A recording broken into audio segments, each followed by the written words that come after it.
heavyweights tango with the UFC's Apex. Some big-time fights coming at us live this week from Vegas. You're going to want to keep it locked in with Fight Night Picks. We always say, let's get into it. And just like that, we're back and getting set for UFC Fight Night Vettori versus Cannonier. As always, one half of your hosting duo, Craig Allen. Twitter and Instagram at Craig Allen FNP. With me to my left, to your right, respective socials, Matt Allen FNP. And listen, this is the 75th anniversary. It is the 75th iteration. It is the Diamond Jubilee of the Apex cards. Wow. And Marvin Vettori, Jared Cannonier, perfect at the Apex. A combined 6-0 there. And a combined 8 main events in total for these two guys. So no strangers to the 5-round atmosphere. But this is one of those Fight Night Pick specials type of cards because 14 total fights, so 3 more than you had on the pay-per-view last weekend. 7 second times out, so a lot of fighters that you might not recognize. And we also have one UFC debut of the former LFA flyweight champ Felipe Bunes, who's going to be taking on Paddy Pimblett Light, Zhalgas Zhumagulov out of Kazakhstan. So a lot for the fight fans to get excited and rally around on this card. And when it comes to ranked fighters, there are but 3. Is the co-main event making any sense? Not really. Not really whatsoever, but you have a guy that if you look on the Urban Dictionary under Brick House, that's what Joaquin Silva looks like. So a lot of big-time fights on this card, and a lot of fights that I know, Matt, you and I are really excited about. And what I really like about this main event is I liken it a bit to like Dan Ige versus Calvin Kattar. It's two guys who have fought a lot of the fighters in the top 15. And let's be honest, this might be the last chance for Marvin Vettori and Jared Cannonier to kind of maintain their position in the division, because the loser of this, we know what's going to happen, right? They kind of get relegated to you fight the next up-and-coming guy. And for Jared Cannonier, well, he's not a young fighter anymore. Marvin Vettori, he's been around. He has done that. So I think this main event is oddly important because I know the winner might not fight for a main event. They might not fight for, the next title shot. But the winner's fighting for their chance to fight another top 5 opponent. And I think that's a really important position to find yourself in. Or you win and you fight Abbas Magomedov or Ikram Aliskerov. The UFC's matchmaking, it's very strange, but a lot of big-time fights to go over. We have a lot to talk about. That much is true. You can find us on Apple Podcasts as well as Spotify. The videos are always here on YouTube. Question Mark Kicks 2 hours before the prelims. A final opportunity to look at the week that was and offer up those final picks and predictions. So make sure you check us out all there. You're going to want to keep it locked in with Fight Night Picks. We always say, let's get into it.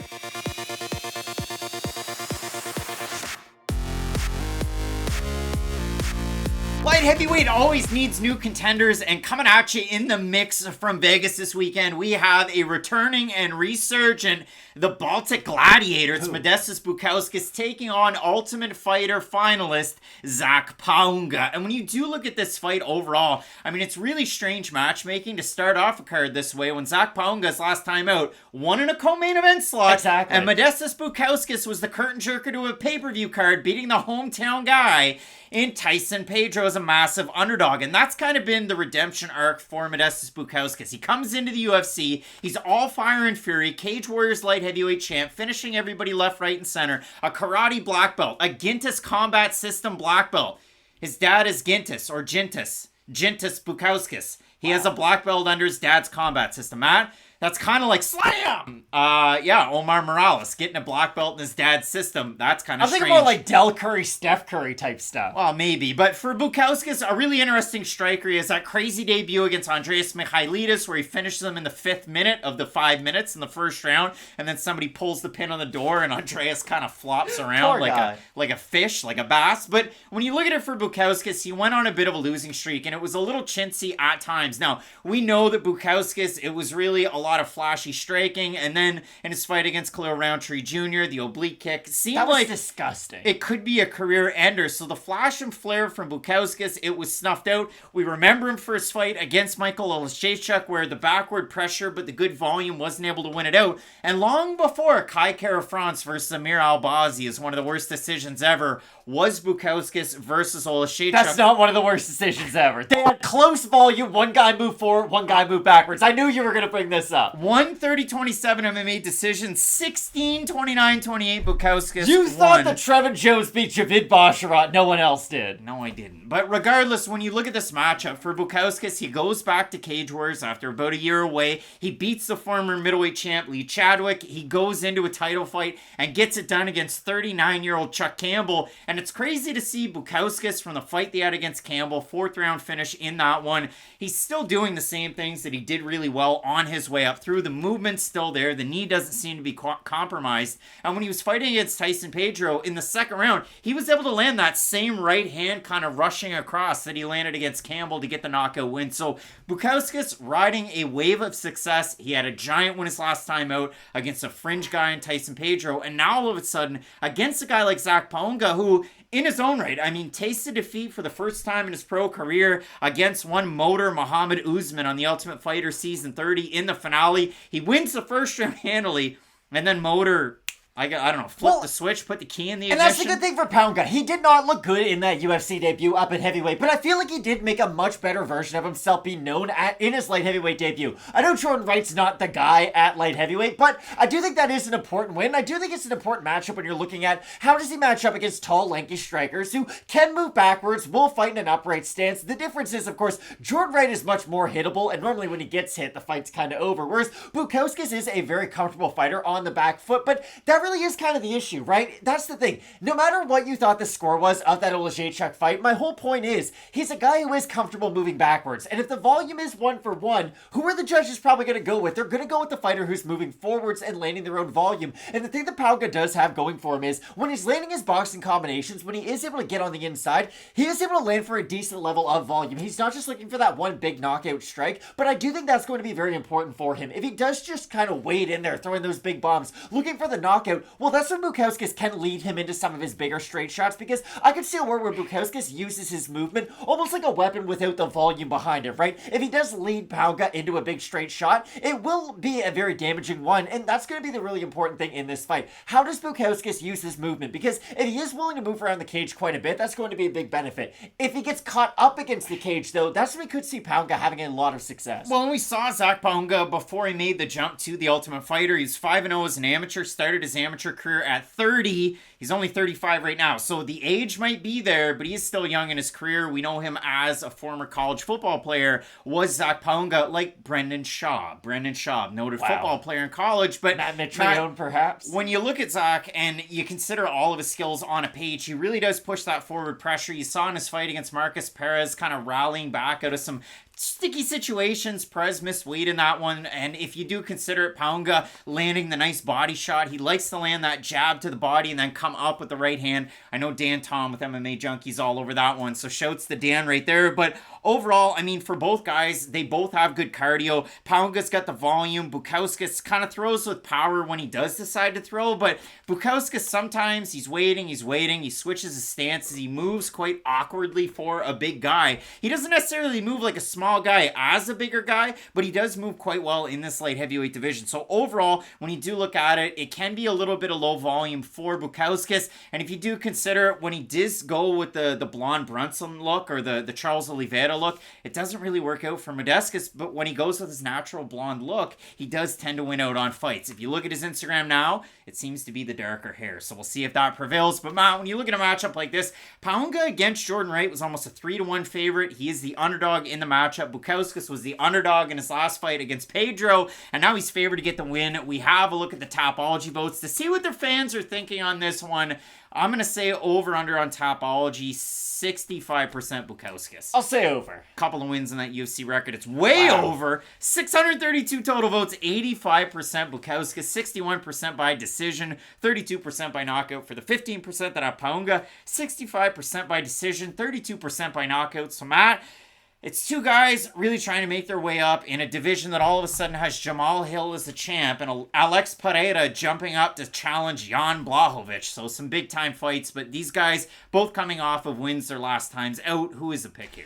I've have a really hard time with this fight because I do think Bukauskas can lead Pauga into a really big power shot on the back foot, but my issue is, if Pauga is slightly outlanding him on the lead foot, is Bukauskas going to go to the grappling? Because I do think that's something that we could see. I do think he's the more likely of the two to try to mix in the wrestling, because if Pauga is, again, just waiting in, not really being cognizant of the takedown attempt, Bukauskas could go underneath and try to land one of those takedown attempts, but I'm going to go with the slight underdog in this one. I think Pauga's going to get on the inside, make it uncomfortable for Bukauskas. He can land that big shot if he is able to time it, but if he is caught kind of on that in-between, I think Pauga's going to be able to land some combinations. So I'll go with the slight underdog in the opener. I mean, if you do consider it for Bukauskas' last time out, it wasn't much of a fight against Pedro. Pedro slowed round 2. Pedro slowed heavily round 3. He just looked completely compromised. The cardio wasn't there. Bukauskas was able to land on the outside, and as I said, it was 2:45 in the second round where he lands that big right hand. But that was pretty much it. And for Pauga, if you go back and rewatch that fight that he had against Jordan Wright,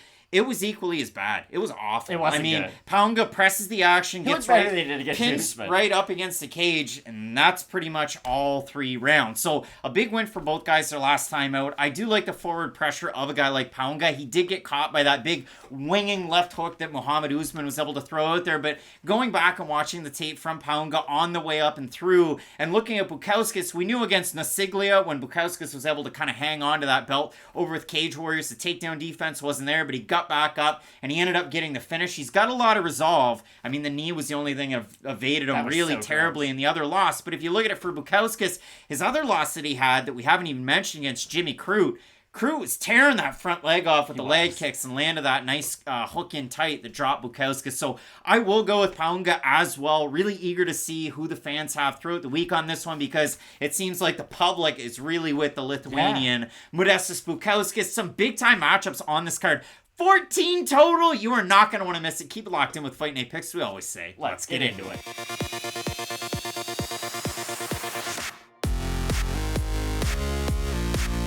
And it is a big-time bantamweight clash coming up this weekend. If you like Kakhramonov versus Nurmagomedov, or if you like Tim Elliott versus Tagir Ulanbekov at bantamweight this weekend, you're gonna love the determined Dan Argueta taking on the Heat, Ronnie Lawrence. A couple of weak nicknames, but a couple of fiery bantamweights. And I really like this fight. Like, going back and watching the tape got me excited for it. So hopefully I can convey that to you, because for Dan Argueta, the fans have known him for a bit of a time now. He's trained at Jackson Wink for a very long time. He was kind of a Cub Swanson protege at the same time. Interpreter as well. And if you look at it for Argueta on The Ultimate Fighter, he was on season 29 and he faced Ricky Tercios. Was he selected first overall by Brian Ortega on that season? Yes, he was. And if you go back and watch that Dan Argueta fight against Ricky Tercios, and I plead you to watch it, it's one of the best fights you're going to find on The Ultimate Fighter. And I know Stephen Bonner and Forrest Griffin get that crown, but Dan Argueta, Ricky Tercios in the opening round of the tournament was an absolutely wild fight, because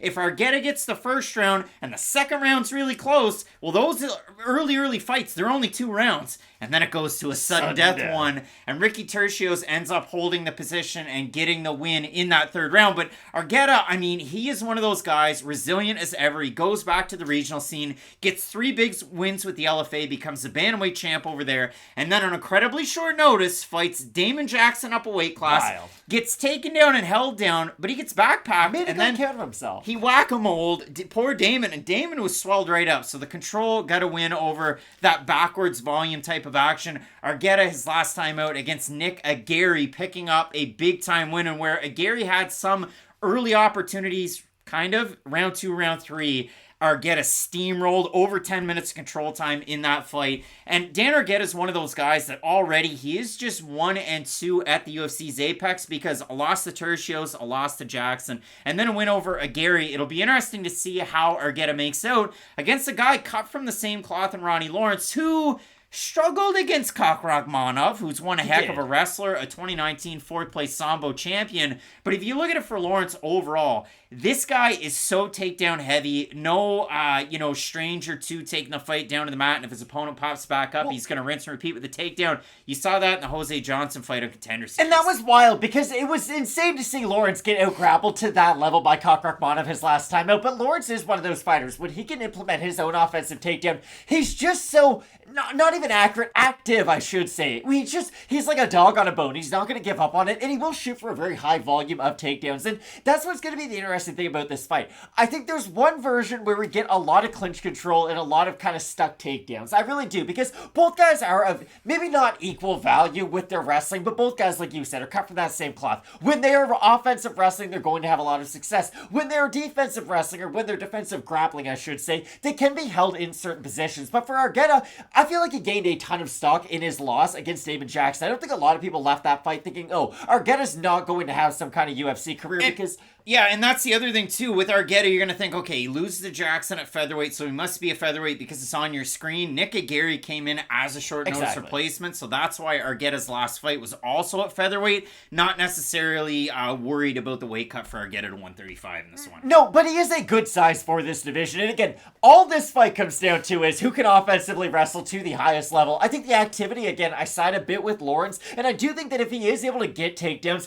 he's going to wear on Argueta a little bit, and I do think that volume is going to help him in the matchup. But if Argueta can just be really heavy on top and hold Ronnie Lawrence in some of those positions, I know Rakhmonov wasn't able to completely hold Ronnie Lawrence down. Like, he's a squirmy guy off of his back. So that's why I think Ronnie Lawrence is the slight favorite in the matchup. I just think his activity and his ability to keep on working no matter where the position is why a lot of people are siding with him. And Ronnie Lawrence, you saw, again, the resolve when he fought Mana Martinez. He gets rocked and wobbled, and then he's rocking and wobbling Mana himself. And if you look at it for Lawrence, he's beaten one of the Dan Argueta types. And there are types. I mean, the name, by size, by stature. He beat Garrett Armfield over with the LFA. And if I could carbon copy fighters and clone them, they're very, very similar in both respects. But if you look at it for Ronnie Lawrence, one thing that he has going against him record-wise is the fact that he beats Jose Johnson on Contender Series, 12 takedowns in that one. He beats Vince Cachero, 8 takedowns in that fight. Then his next time out, he goes on to take on Mana Martinez, 6 takedowns in that one. Then he fights Sadyakub Rakhmonov and gets taken down many times. Lawrence, in his takedowns, 26 of 33 attempts by the numbers under the Endeavor banner. You can't really say Zuffa anymore. But for Lawrence, of those guys, the wins and the loss to Rakhmonov, none of them in the UFC anymore. None of them. Jose Johnson was supposed to make his debut last year. He made a video on it. And then he missed the weight and they decided, nah, we're done with you. So when you look at a matchup like this for Argueta, he can struggle at distance trying to defend strikes. I mean, one of the things for him is he'll wing a lot of power shots to close the gap, and then he likes to really stay heavy on his opponents. He's the type of guy that if Lawrence gets up, he's going to try and snap down a lot. He's going to try and wear and physically impose against guys. And we saw it out of Argueta where he might have slowed down a little bit against Tercios. You look at his fight for the LFA championship against Silva. He loses the first round, loses the second round, and wins as that fight goes on. So again, Argueta's one of those guys with that 5-round experience. Ronnie Lawrence has been with a lot of big promotions in the past. Some Bellator experience to his name as well against a really good level of competition there. But if you look at a fight like this, Lawrence is one of those guys, pepper on the outside, switching stances as he will. You look at the odds in the matchup, Lawrence is the slight favorite here. We have a look at the fan vote on Tapology to try and get a gauge what the fans are thinking. I'm going to say over, under. I think 70% of the fans over, under going with Ronnie Lawrence. I'll say over. I'm going to say over. It is over, so 587 total votes, 75% Lawrence, 91% by decision. For the 25% that have Argueta, 79% by decision. And for Argueta, again, on really short notice, he fights Nick Aguirre, who was a very accredited jiu-jitsu player in that fight. He nullified that game. But when it comes to these two squirmy worms, I'm eager to see who's able to win out with their own wrestling, because Argueta, famously two-time state qualifier in Illinois high school, he went on to wrestle and team captain when he was at the University of Wisconsin Parkside, and Ronnie Lawrence too, with a very, very good wrestling background. I do favor Ronnie Lawrence ever so slightly. I think Daniel Argueta can get set positions and have success in some of those spots, but I favor the output of Ronnie Lawrence, be that with his striking and with his offensive takedown output and his ability to get back up to his feet too. I think if Argueta does get a takedown early on in the round, it's not just a death sentence for Ronnie Lawrence. I don't think he's going to hold that position for 4.5, 5 minutes. So again, I favor the activity of Ronnie Lawrence, but I think this could be a really fun fight. I saw Argueta freeze in some striking exchanges against other guys. Once it starts to get rolling downhill, I mean, first round against Tercios, it was southpaw versus southpaw. Second round, Ricky's standing there, gets hit and goes, yeah. And that made me excited. I love that fight. Like, it's one of my favorites. But for the weight cutting issue, Ronnie Lawrence was forced out of a matchup in the UFC due to weight cutting complications. He kind of cramped up, so they said, when he's supposed to fight Trevin Jones. So unfortunate there. Eager to see both these guys weigh in successfully on Friday so we can make the video for Question Mark Kicks on Saturday. I do ever so slightly have Ronnie Lawrence in the matchup because I think he can pepper enough on the outside, and he's very quick and sturdy in those scrambles. But Argueta, if he's going to get it done, he is that wrestler at 135 pounds. So a big-time matchup at bantamweight this weekend. Both of us with the heat. A great Sandra Bullock movie. Let us know down below who you have Al Pacino movie in the matchup. Some big-time fights on this card, including Vettori versus Cannonier in the main event. You're not going to want to miss it. Keep it locked in with Fight Night Picks, we always say. Let's get into it.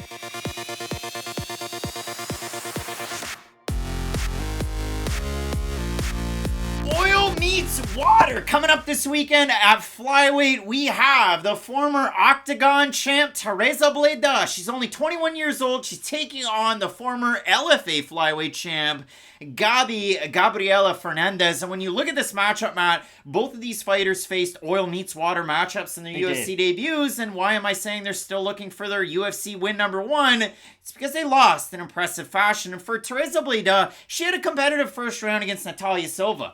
And then in the second round, she started to slow down. And then in the third round, she really slowed down, and she ate that body shot and ended up getting finished. And for Gabi Fernandes, her last time out, she took on Canadian war machine Jasmine Jasavicius, who's apparently the heir apparent to the top five. And in that matchup, like Kurt Angle, it turns out, Fernandes was one of those fighters that we knew coming into the UFC, a tricky sidewinder. She's really able to get it done with her striking, very, very technical that way. But for Fernandes, her takedown defense wasn't what got her to the dance, and it definitely didn't when she fought Jasavicius. So both of these women go back into this matchup, and we've seen Fernandes in fights get taken down in the past, only to threaten with her jiu-jitsu and get good submission wins. And for both of these women, it's crazy to see that Fernandes only 10 pro fights and Tereza Bleda only 7 pro fights. They each have, because that's how it would work, 2 former common opponents that they both beat in Caroline Martins and Edna Oliveira. So some wild stuff right there.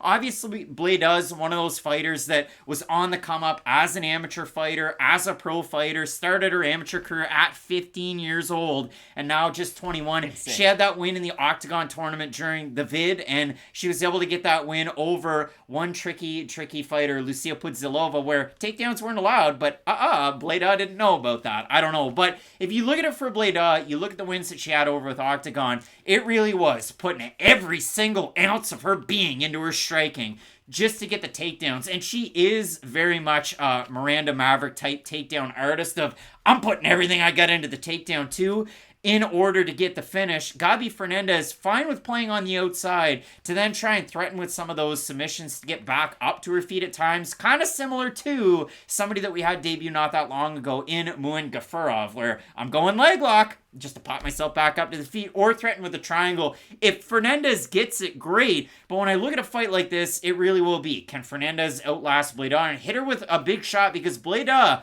holds her hands really low and walks around with her head right on the center line. And for Fernandes, she really is going to have to make a lot of use in that position on top, or at least on the feet, because Fernandes is going to be the more high work rate fighter on the outside. And I do think she can make Bleda for some of those amateurist type strikes she does throw, because Bleda's not going to wow you. She's not Yair Rodriguez on the outside throwing things you've never seen before. She is, like you say, jab, right cross, jab, right cross. Exactly, and the right cross is a lot behind it because she's trying to close the distance, get her hands around her opponent. So for Fernandes, if she's able to outlast for at least moments on the feet and really get the volume on her side, I could see a lot of judges going with her in this matchup. But that's why I have such a hard time with this fight. It really comes down to what are the judges going to look for? Because if Bleda is able to get a lot of top control, but no submission, maybe no submission accomplished. If she can threaten with a lot of submissions every round, then that's probably enough for her to secure the rounds in the eyes of the judges. But if it's a lot of top pressure, but a lot of Gabi Fernandes throwing a lot of volume on the feet, then I do think it's going to be a difficult fight to judge by the end of it. And that's why I'm really surprised to see. For Bleda,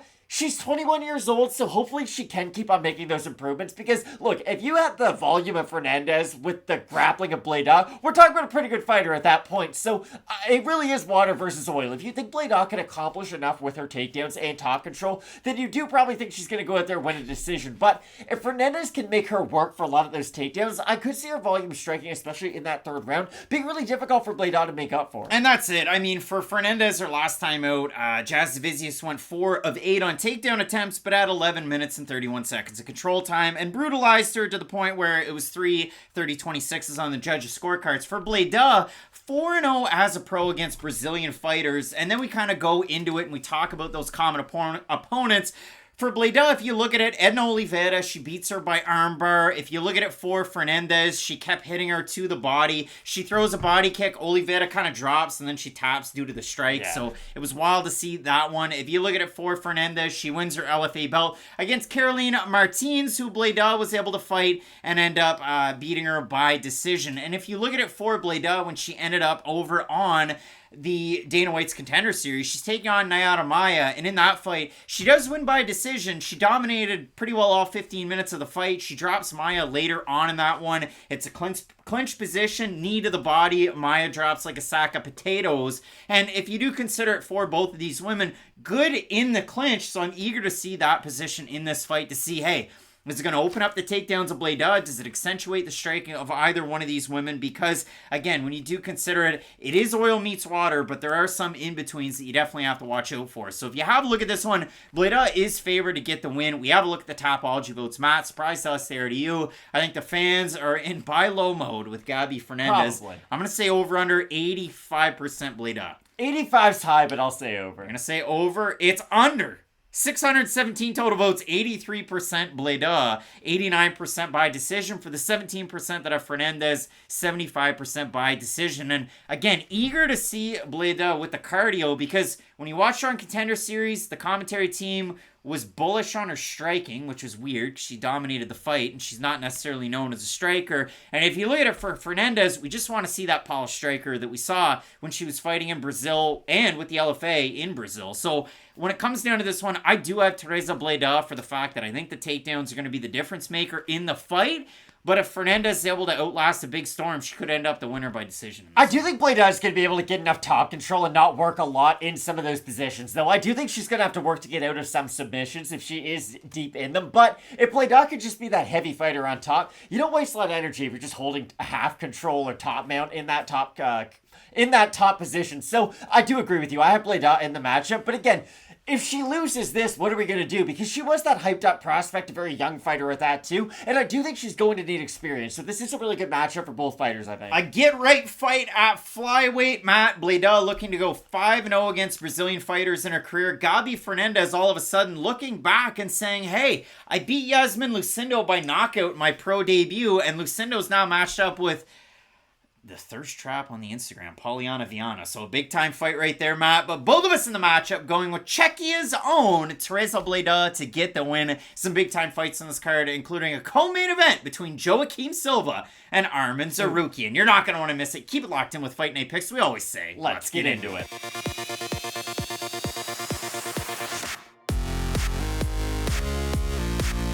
This weekend, Kazakhstan's Paddy Pimblett hopeful Zhalgas Zhumagulov looks to right the wrong and start a win streak again as he takes on 33-year-old UFC debutant. It's Filipino Felipe Bunes. And when you consider it for the fighter representing Brazil in this matchup, he did just win the LFA Flyweight Championship back in January. A crazy first-round knockout over Yuma Horiuchi, who I thought beat Charles Johnson in a fight for the LFA Flyweight belt not that long ago. So for Bunes, if you consider it, he is a Pitbull Brothers prospect, and he's one of those guys that kind of follows the traveling group, and he goes from Brazil over to the States, training at Fight Ready, training with Costa, and again, Patricio, Patricki, John Jones, Eric Albarracin, as well as Henry Cejudo. And I think that experience is invaluable because Bunes is one of those guys that He was brought in to be the Nate Landwehr, but where Nate Landwehr shone, Felipe did not shine. And he fought a good level competition over with ACA and ACB. He beat Mikhail Sicklander, who a lot of people know and love. He was a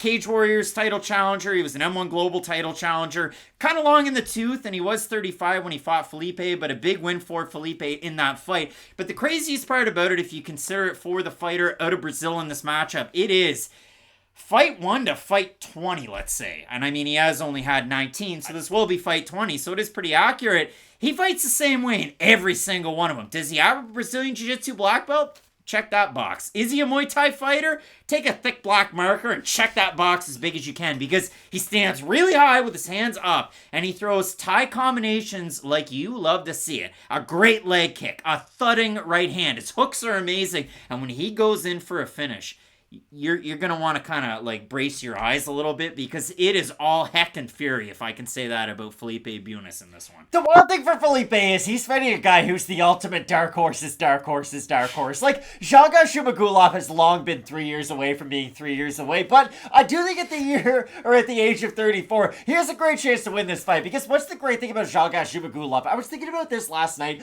how it pertains to the lightweight You were thinking about division. Zhalgas Zhumagulov. Yes, I was. Night. When I was watching Oliveira versus Dariush, I was thinking about Mateusz Gamrot, right? What is Gamrot really good at? Do you know what I think of when I think about Gamrot in the top 15? He's going to beat some guys in the top 15. He's not going to beat guys in the top 15, but he's going to push them to the limits, and we're going to find out things about that fighter that we might not know, right? Because he's that well-rounded. Zhalgas Zhumagulov is that type of fighter, right? He has a great work rate. He does have good takedowns. He's a guy who's going to really make you work for your win. And that's what I like about Zhumagulov. He's not just going to roll over after the first takedown attempt. He's not so bad of a striker that, oh, you're going to go in there and like Conor McGregor, Jose Aldo, and just finish the fight immediately. He's going to test you in a lot of different areas of your game. And for Felipe, it's going to be interesting because, like you say, you bring up the Muay Thai, so the striking, you bring up the grappling aspect. Well, Zhalgas is a very, I don't know if talented is the word I should go for, but he is a very active wrestler when he's able to get his opponent up against the cage. He's going to force the takedown, mix in his striking and his takedown attempts. And for Felipe, if he is caught in that in-between, if he's caught trying to go for big power shots, and I do really like the striking of Felipe when he's able to mix his kicks in with his punches, but when he is a bit of a boxer, when he is caught a bit on the in-between, he does have great power in his hands, but he loads up a lot on those boxing combinations. And I'm not saying Zhalgas Zhumagulov's going to make him pay for it with the hands, you know, slip a big shot and then knock him out, but Zhalgas is the type of fighter who can duck down for takedowns when you do go for big power shots, and I think this is one of those fights where the work rate of Zhumagulov to go with his threat of takedowns is just really unique, because I do think Felipe is going to have a hard time trying to decipher what he has to worry about. We saw Zhalgas wrestle a lot more when he was with Fight Nights Global, and he was a champ over there, and as I said, with Felipe, if you watch him fight, you might want to parse your eyes a little bit and not watch those finishing combinations because they're so crazy. Ali Bagwatinov sleeps with one eye open when he goes to bed because Zhalgas beat him twice. That's a former UFC title challenger. Zhalgas also beat Tagir Ulanbekov and Tyson Nam over with Fight Nights Global, but he is ultimately the best 1-5 UFC fighter, the best 14-8 fighter that you know and you love. And put the talk about the various women in his life aside, Zhalgas grew out that hair to fight. He's got ladies in different area codes. A lot of different fighters his last time out. And he was supposed to get a Brazilian up-and-comer his last time in Rafael Estevam. And Estevam struggled to make that weight. So Zhalgas did his hair up for nothing, and then ultimately It's a cute look, though. You know, it gives him personality, because that's the thing. Without guys like us on the internet just bringing up the fact that he's one of the great, terrible record fighters in the UFC, you wouldn't know anything about Zhalgas. So good on him for bringing his personality out of it. Well, we will see how it goes. But for Zhalgas, you know him for this. A leg kick, forward pressure, a left hand to the body, an overhand right that wings. He close distance. He holds fighters up against the cage, and he wears on them, and he tends to stay pretty fresh when it gets to the third round. Now, for Zhalgas in the UFC, he loses one of the chintziest decisions against Raulian Paiva. Then he goes out there and he has a really, really tough fight. And we're considering it. He takes on Amir Albazi. A decent showing at the start, but Albazi rallies as it goes on. He beats Jerome Rivera out of the UFC. He then goes on and he fights Manel Kopp and gets finished. He fights Jeff Molina. Most people thought that Zhumagulov won that fight. And then he fights Charles Johnson. MMA decisions. 4, 30-27 Zhumagulov. 8, 29-28 Zhumagulov. 1, 29-28 for Johnson. Zhumagulov not the winner there. He briefly retires.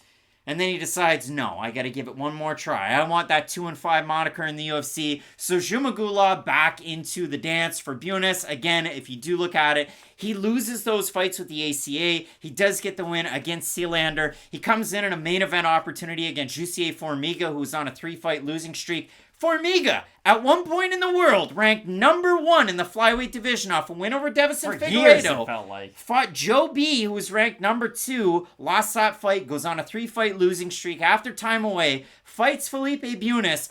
Formiga misses weight in the matchup, lands really good leg kicks, ends up getting the fight down on the mat, gets a submission win in that one. Then Bunes goes out, fights old Huáscar Cruz. And if you want a good Huáscar Cruz fight, it's when he fought Roybert Echeverria over with Titan. But in that one, Huáscar is...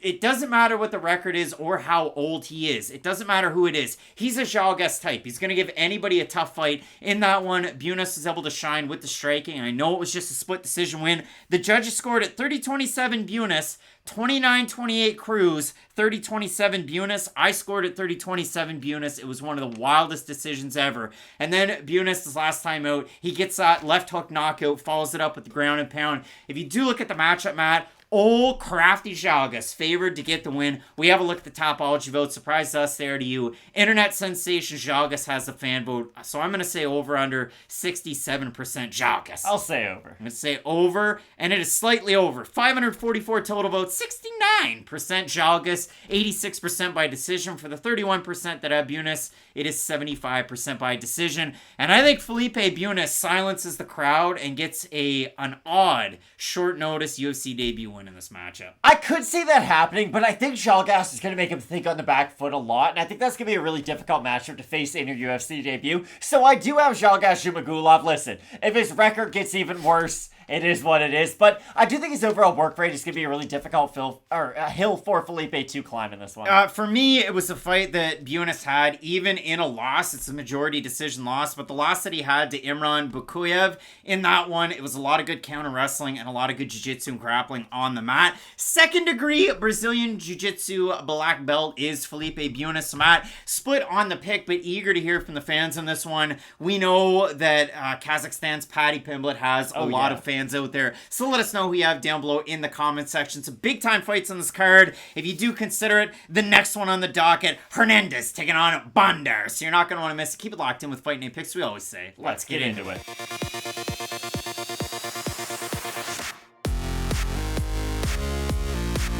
Flyweight is in fuego in 2023, and coming up this weekend, a couple of guys looking to restart win streaks. We have VFS Academy's own Carlos Hernandez taking on Psycho Diniz Bondar, a guy who was able to get it done over at WWFC. And Bondar actually might be a surprise to some people if they didn't watch the videos last week. He got the win at the GA Amateur Championships in 2019 at Bantamweight over Steven Erceg, who just picked up a giant performance bonus decision win over top 10 David Dvorak in this flyweight division. So Bondar's already got that feather in his cap, and he's one of those guys that I know the record 16-4. I know that GMMA or GAMMA Amateur Championship took place when both of those guys were already pros, which is weird. But if you do consider it for Bondar, he had good wins against a bad level competition, but somewhat similar to Tainara Lisboa, who debuted against Jessica Rose Clark.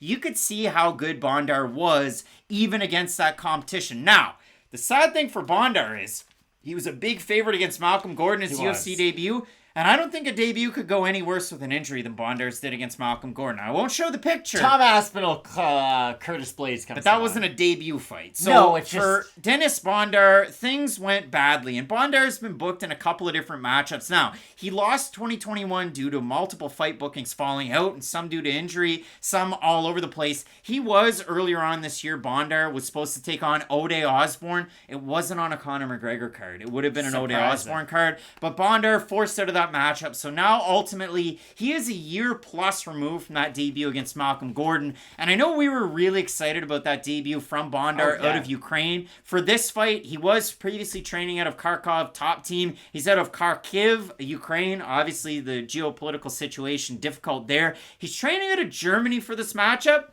You're going to love this. Planet Eater is the gym. That's the Peter Sabata gym. We've seen Dustin Stoisfus out of that gym. Mert Ozildrim, who had an interesting fight against Jarno Aaron. So a good gym for Dennis Bondar. Getting set for this matchup. Going back and watching the tape for both of these guys got me fired up for this fight, so I'm really excited about this one. And it should be a great matchup. I'm really excited to see Bondar come back and get a matchup like this in his debut. But I do have to say this. Bondar's a guy who relies on his athleticism quite a bit. He's a physical guy. So yeah. I do worry a little bit about the knee injury, and I do think that's a fair point to bring up. Just because if he was somebody who was all technique, kind of on the outside, not using his physicality and his wrestling, then I wouldn't worry about it as much. But I do feel like the style with which he fights under is going to be affected by that knee. So hopefully comes back and everything is good, because I do worry his elbow, the injury. Sorry, the elbow. Because again, I just do worry about that in some of those positions. Because how does Bondar like to fight? He's gonna get on the inside, he's gonna go for the legs, and he will go for trips up top too. And that's, thank you, elbow. That's what he will go for. I do worry about some of those throws, some of those trips, because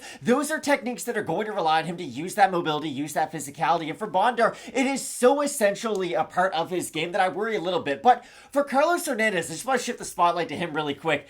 He's someone who can make you pay if you are not at your top and if you are reaching for some of those positions. And that's why I bring it up. If Bondar does feel like he is somewhat limited on the feet because of that injury, like you say, it's been over a year, it's been a long time, we hope everything is okay. Carlos Hernandez is someone who not only can strike moving forwards, but is comfortable moving backwards with some power shots too. And I could see Hernandez making him really pay for moving into those clinch positions, because Bondar's going to have to fight like one half of our main event. What do I always say Marvin Vettori is really good at? He strikes into the clinch and he avoids big power shots. Well, Hernandez is going to make Bondar pay as he does move into the clinch. Hernandez has much better volume, and similar to a guy like Dennis Bondar, Carlos Hernandez has an equally impressive amateur record. He was an IMMAF world champ going back to 2014, and in his amateur days, he beat Charles and Jose Johnson, so that really is an impressive stat. Again, he picked up a loss in his pro debut, did Carlos Hernandez, won 8 straight, won on Dana White's Contender Series. He was able to get the win over Victor Altamirano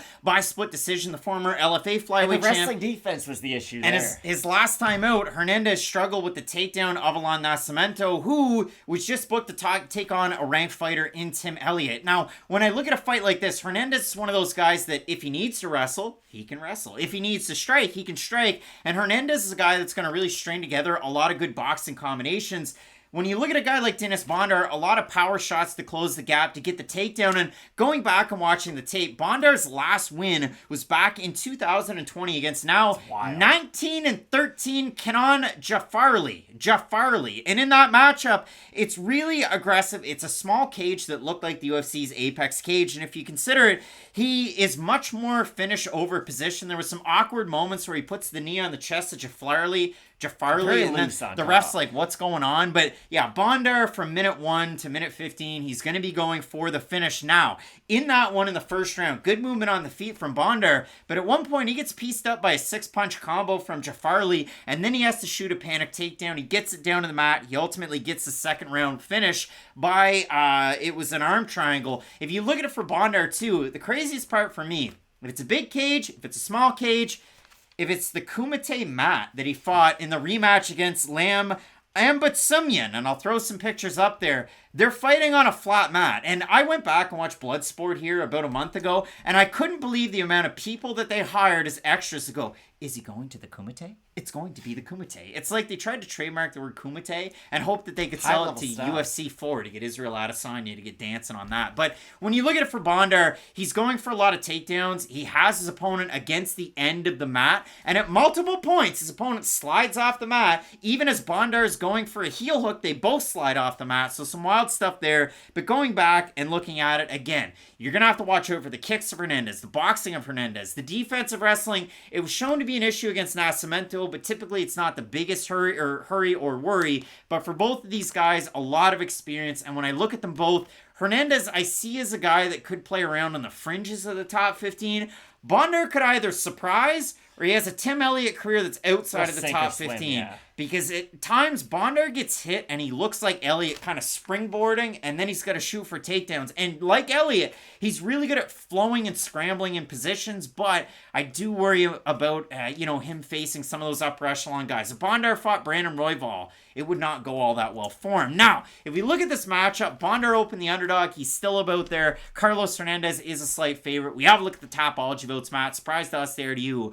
I'm going to say over-under. I think the fan vote's going to be different than the odds. I'm going to say over-under 62.5% Bondar. I'll say under. I'm going to say under. And it is the opposite way. So 574 total votes, 66% Hernandez, 90% by decision. For the 34% that have Bondar, 45% by submission, 45% by decision. Who do you have in the matchup? I have a hard time with this fight because I think Bondar can have success with some of those panic takedowns. Like, even if he does get hurt on the feet, if he shoots for the hips of Hernandez and he's able to accomplish the takedown, I could see him being able to kind of counteract and outweigh the activity Hernandez is able to do on the feet. But for Hernandez, it does come down to how does he react to that pressure of Bondar. I'm going to ever so slightly go with Carlos Hernandez in the matchup. I think he is going to be able to land the slightly more damaging shots, be it on the back foot and the front foot. But this is a really difficult fight to predict. And a real sink or swim matchup. And I did make a mistake because in the Jafarli fight, it was all Bondar. In the fight that Bondar had against Kyung, who at the time was 19 years old, that's when he gets hit hard. And he's got to panic for the takedown. He ends up getting the finish. I like Bondar in the matchup. I like the motor compared to a guy like Carlos Hernandez. I think Bondar is really going to push a pace in this one. Try and get back some of that time away because, again, his last win was about 3 years ago. So for me, it will be Bondar in the fight. But a big-time matchup in a stacked flyweight division. It will never die. 2018. What was that? I don't remember. Matt, split on this pick. Some big-time matchups on the card. The co-main event. You like scrambles. You like fights. You like Zarukian taking on Silva. You're not going to want to miss it. Keep it locked in with Fight Name Picks. We always say. Let's get into it.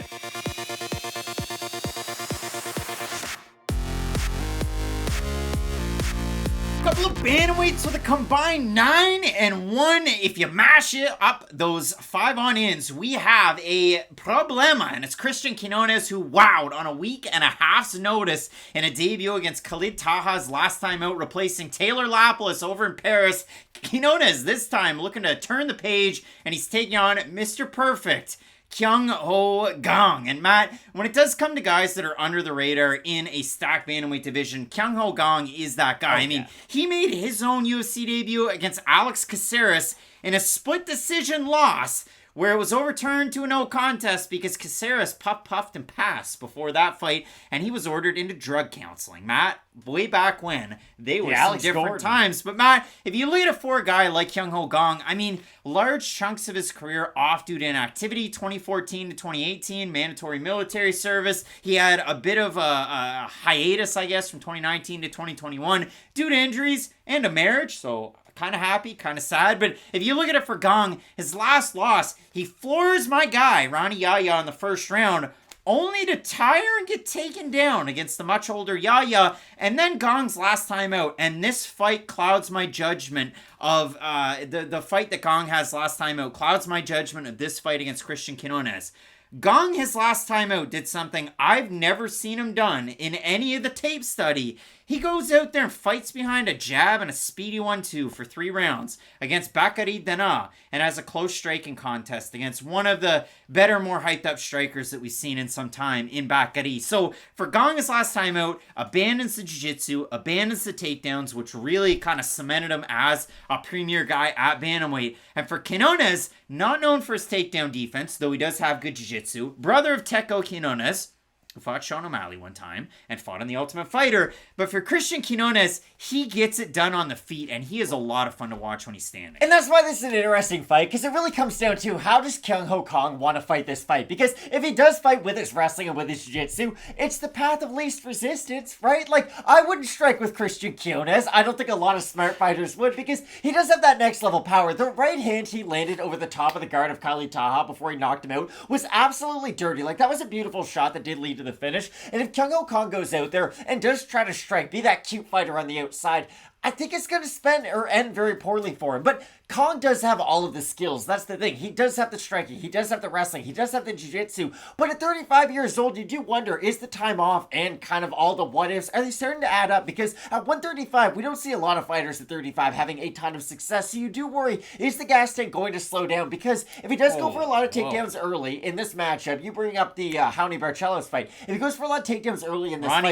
Ronnie Yaya, sorry. If he goes for a lot of takedowns early in this fight, does have have success. Could he tire himself out if he's not able to get a finish? I think this could be a fight where he wins a lot of battles, but ultimately could lose the war, because if he is not a sitting duck on the feet in the third round, but if he is tired, if his hands are down and he's just walking backwards against a guy like Quinonez is going to find the chin at some point because he's that talented of a striker. And we've only really seen Kang in a couple of fights struggle with the pace, and it was that Ronnie fight. He was trying to go for his own takedowns at the same time, and he struggled trying to get wrapped up against a guy who's been in the UFC doing it for a long damn time, Ronnie.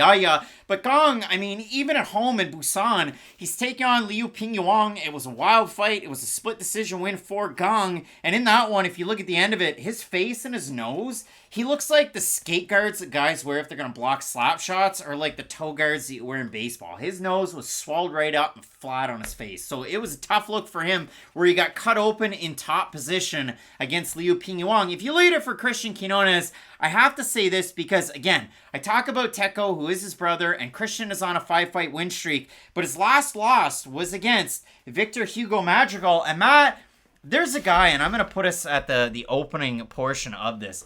There's a guy.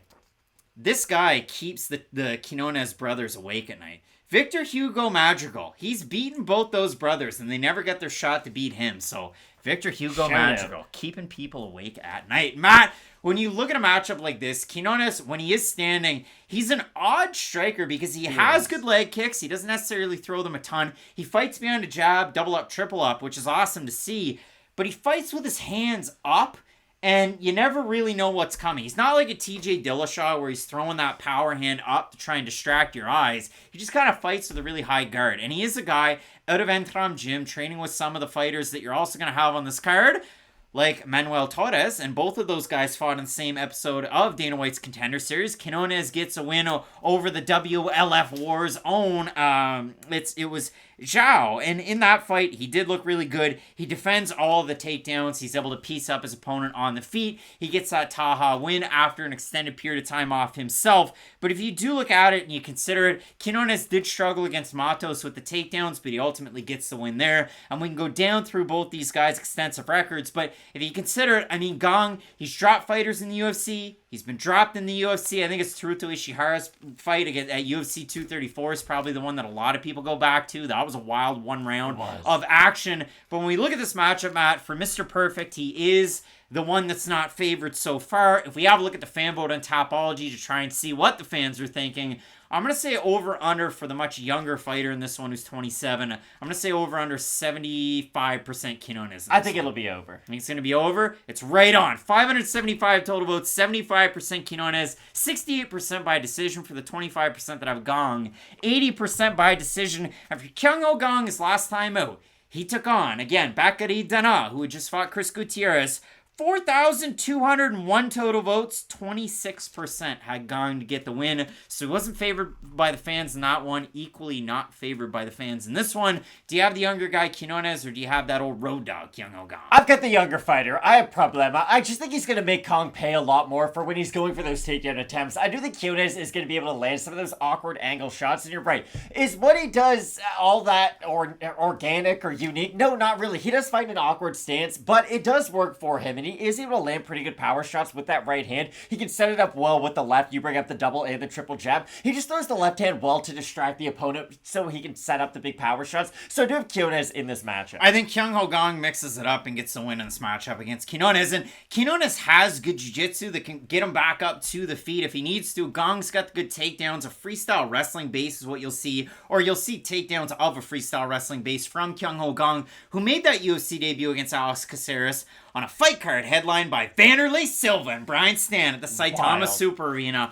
A wild one indeed. I'm out for Kang. If you do consider it his last time out, 64% significant strike rate over 3 rounds against a good striker in Bakary Dana, and he didn't show any signs of slowing down in that one. So I have Kyung Kang in the matchup, Matt. You're going with Cristian Quinonez. If Kyung Kang wins by flying triangle like he did against one Guido Canetti, I would be surprised. I'm going to lose my damn mind, and Victor Hugo Madrigal gets a shot in the UFC if that happens. Matt, some wild stuff in this matchup. We're split on the pick. Let us know down below you have in a matchup in the deepest division in all of MMA. Some big time fights on this card, including Vettori versus Cannonier in the main event. You're not going to want to miss it. Keep it locked in with Fight Night Picks, we always say. Let's get into it.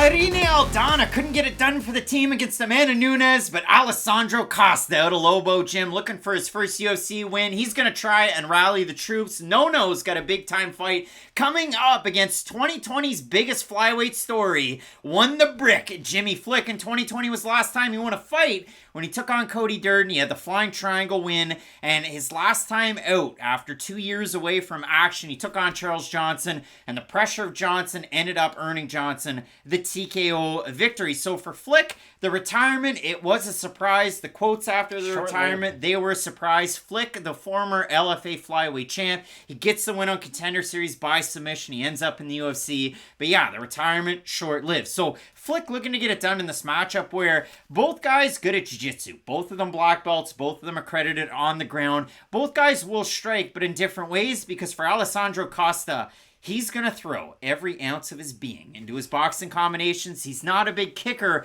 whereas Jimmy Flick is all about throwing kicks to all three levels on the outside, not necessarily known for his boxing. Flick, very, very good with his wrestling, but for Alessandro Costa, a wrestling base to get him into his jiu-jitsu, and Costa's going to go for some very powerful takedowns in his fight. So it'll be interesting to see what we get, because with Costa, where he wasn't as successful as Flick on Contender Series, you might go, Craig, but he won a fight, and he dropped his opponent in that fight. Yeah, he did, but he wasn't Joe Pyfer in week 1 of last year's Contender Series, so he had to prove himself. Costa goes back with Lux. He gets his flyweight belt back, and then he ends up into the UFC against the now third-ranked Amir Albazi.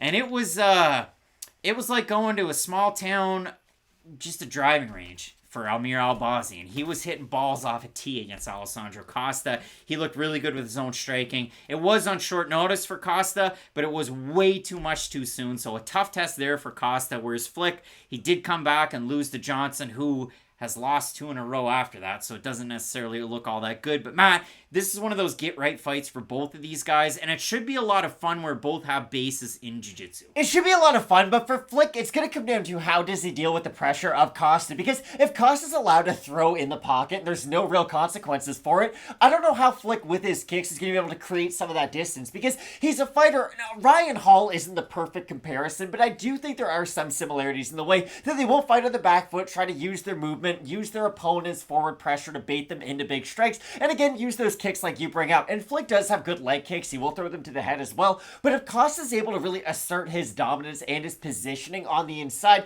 I think he's going to be able to go to the body and the head with his boxing combinations, and I think that's going to be a difficult hill for Flick to climb, because Flick has such a unique game. I think he could win this fight by submission off his back, oddly enough. You don't say that often in MMA, but he is of that level with his grappling. He is that tricky off his back. He's that tricky in the top position as well. I just think that unless he's able to really go out there and dominantly use his offensive wrestling, what is his answer going to be on that in-between and up close? Because if he just goes for the clinch, well, Costa's still going to throw damaging strikes in the clinch. He still has good dirty boxing, and Costa can go for his own takedowns like you bring up. So unless Flick's going to be able to go out there and really put on his wrestling shoes a la Corey Anderson before he get exciting all of a sudden, I do think Flick's going to really struggle with some of the ranges in this fight. And it'll be interesting out of both these guys, because for Costa, I said he's not a big kicker. He's not a big leg kicker. But if you watch his fight against Kike Gonzalez for the belt over with Lux, when Costa's able to get the win, what sets up the finishing sequence? It's a kick to the body that sends his opponent running. He ends up getting the fight down to the ground. He finishes it. So a big win for Costa there. He drops Martinetti over on Contender Series with a short right hand in close, drops him like a sack of potatoes. And then Costa's last win when he's taking on old 6-4. We're talking about Carlos Gomez in that one. What was it? Leg kick, left hand, and then straight right hand, and sleeps his opponent Cargo in that one. So good wins for Costa on the way up, but not against a great level competition. Flick definitely fought a better level of competition on his rise. Obviously, Flick is the older fighter in the matchup. He's the bigger fighter, the longer fighter, and he's not the favored fighter in this one. We have a look at the fan vote. Costa finished his last time out, and so was Flick. So the get-right fight is in effect. A lot of those on this card, so usually produces fireworks. Matt, I think the fans are going to go with Costa. I'm going to say over under 72.5% Costa. I think it's over. I think it's over. It is over. 619 total votes. 77% Costa. 80% by knockout. For the 23% that have Flick, 62% by submission. Matt, these two guys, I mean, it's what? 16 wins for Flick, 12 wins for Costa, a combined 20 submission wins out of the Brazilian Jiu-Jitsu black belts, and most people think Costa's going to win by knockout. I have Alessandro Costa in this fight, and there was one thing that I heard the corner of Charles Johnson yell over and over and over again in the first round of the fight against Flick, and it was, put him on his heels! Put him on his heels! And it worked for Charles Johnson. You can't kick moving backwards. Pretty hard. Johnson throws a lot of everything. He throws a lot of volume, and it might not hit, kind of like a Ricky Tercios, whereas Costa likes to rip to the body to come back up to the head. I like that for Costa in this fight, and that's why I'm picking him. You can never count out Flick. We saw it, Contender Series, LFA, and all of the organizations that he fought with on the way up. The triangle chokes, the guillotines. Flick is one of those guys you have to watch out for with the jiu-jitsu. I think Costa has decent enough wrestling and pretty darn good jiu-jitsu. And I love the fact that Diego Lopez didn't get to use that jiu-jitsu when he was cornering Aldana in last weekend's main event. But boy, that's solid. It's going to be in the corner this weekend, and I love it for Costa. I like Costa in the matchup, too. I think on the inside, he can do a lot of work with his boxing. Like you said, the body shots are going to be there against a guy like Flick. If Flick is able to use his movement to keep his back off the cage, he can throw a lot of kicks out there, making it a really uncomfortable fight for Costa. But I favor Costa in a lot of the exchanges on the feet. On the mat, Flick can make it interesting with just about anybody. But I think Costa can hold his own, too, in some of the grappling exchanges. So for those reasons, I've Costa in this one. Both of us going with Brazil's no, babe. No. Don't lie. Alessandro Costa to get the win. I don't know if he's a Fergie fan, but we'll see if he can be Fergalicious this weekend. Some big-time fights coming up in this card, including Vettori versus Cannonier in the main event. You're not going to want to miss it. Keep it locked in with Fight Night Picks. We always say, let's get into it.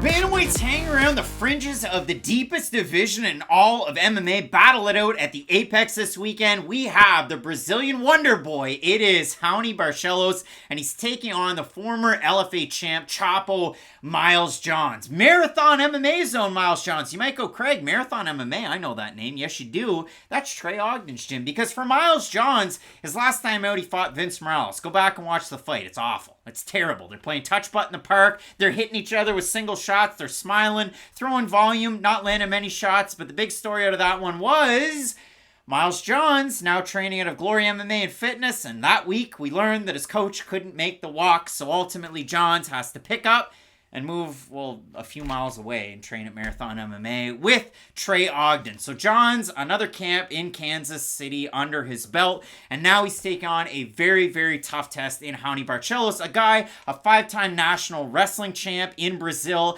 He's a jiu-jitsu champion, very, very accredited in those martial arts, and if you look at it, his father set the basis. Laerte Barcelos, a guy you need to watch out for. I bet he'd be crafty from ages 30 to ages 80, Laerte Barcelos. So look out for him. He's always in the corner of his son. Barcelos doesn't necessarily look like the man that you've always seen because he's got a little bit of Benil Dariush to that salad. It has gotten a little gray. But we've said this forever. Barcelos, if he made his UFC debut at 26 and not at 31 where we did end up seeing him, maybe he wouldn't have been that underground king at 135 pounds like he was, because Barcelos beat Bobby Moffett and Dan Moret when he was with RFA for the featherweight title. And yeah, I said featherweight title.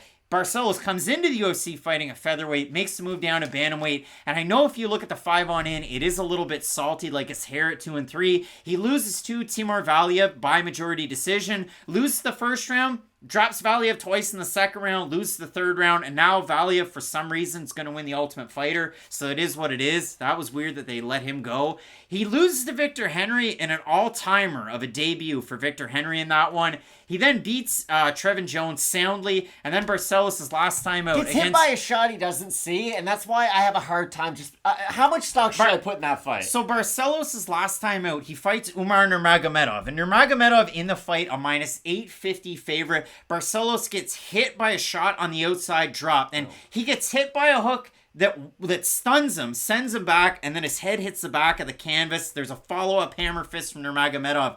My big question for this fight, we saw this last weekend. Steven Erceg's great, and I think he's going to be an awesome fighter.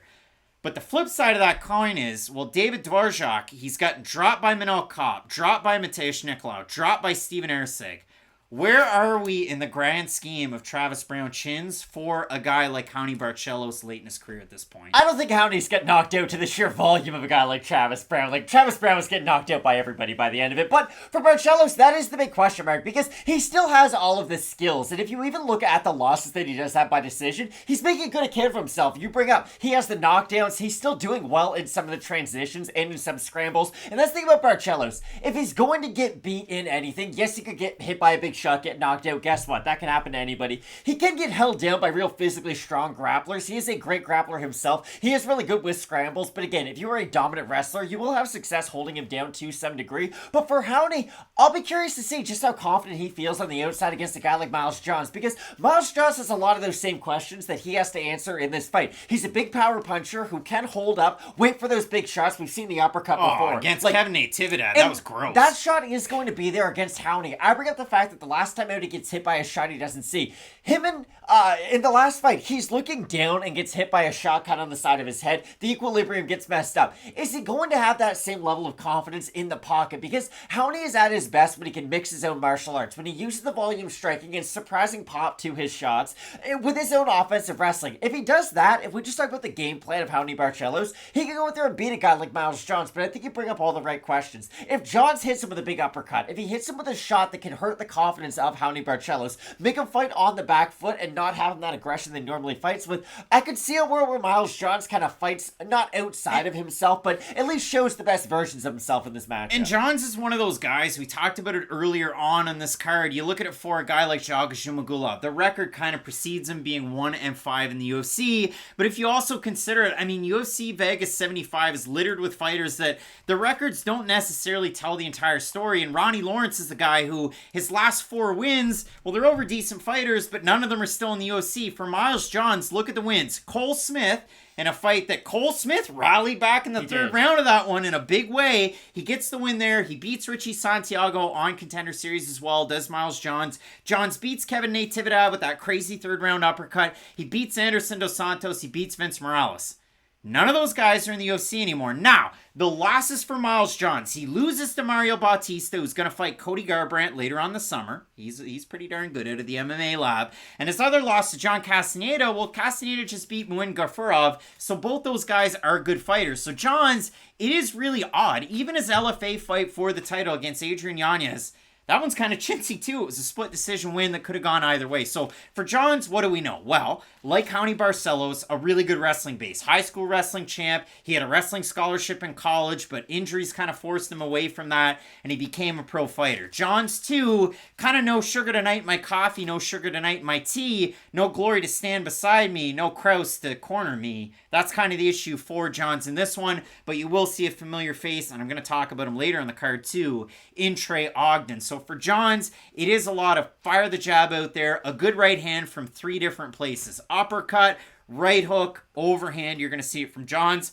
So you can keep fighters guessing. So when it does come down to this one, Barcelos is actually heavily favored, even though he's coming off the knockout loss to the 11th ranked Umar Nurmagomedov. For Johns, he's coming off a win over Vince Morales that was incredibly forgettable, unless you go back and watch it. When we have a look at the fan vote on this one, Matt, I don't necessarily think it's going to be all that close. And a lot of fans of the younger fighter Johns in this one, a lot of fans of the older Barcelos as well. I'm going to say over under 70% Barcelos. Over 70%. You think so?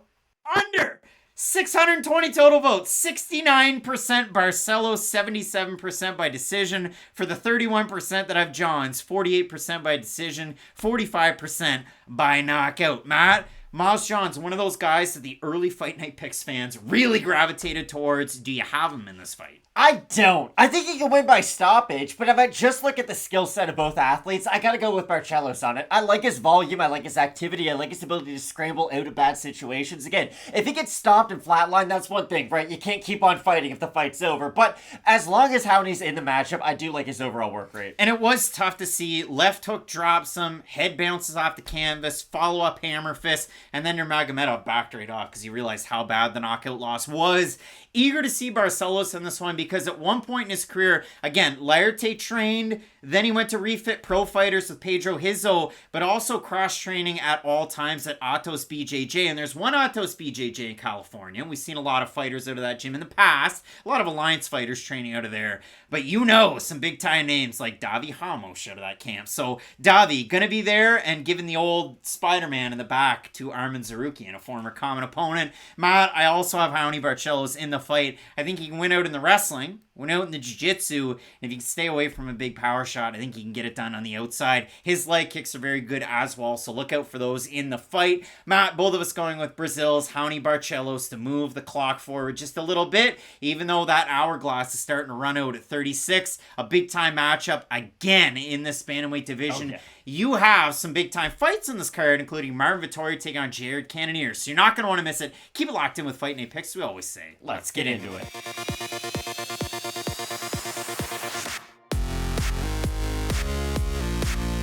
Crafty welterweight veterans battle it out in the small cage. We have the 2008 near Olympian, the king of Kung Fu, but really Wushu San, the champ.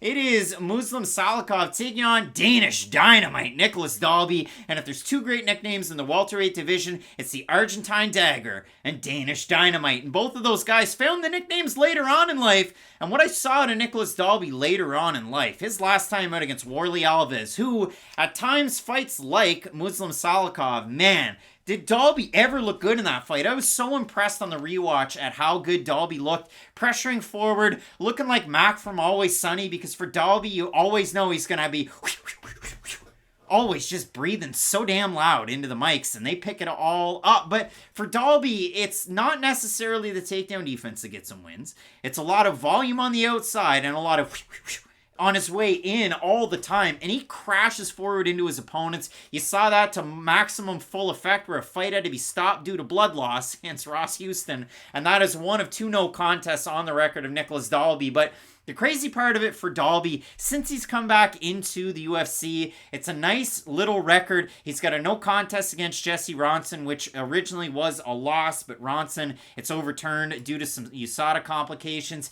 He had beaten Alex Oliveira on the Copenhagen card, which had a main event of Jared Cannonier in that one. Dalby looked great in that fight against Oliveira. He gets a win over Daniel Rodriguez, which was a really, really chintzy one. He loses to Tim Means, and then his last 2 times out, he outlasts old Claudio Silva, and he looked really good against Warlley Alves in a very, very hard-fought fight by both of those guys. It was a split decision win for Dalby. I think it is fair to say, though, Dalby's 2 last wins are over guys whose best days are behind them. So for Dalby, I don't know about that for Alves.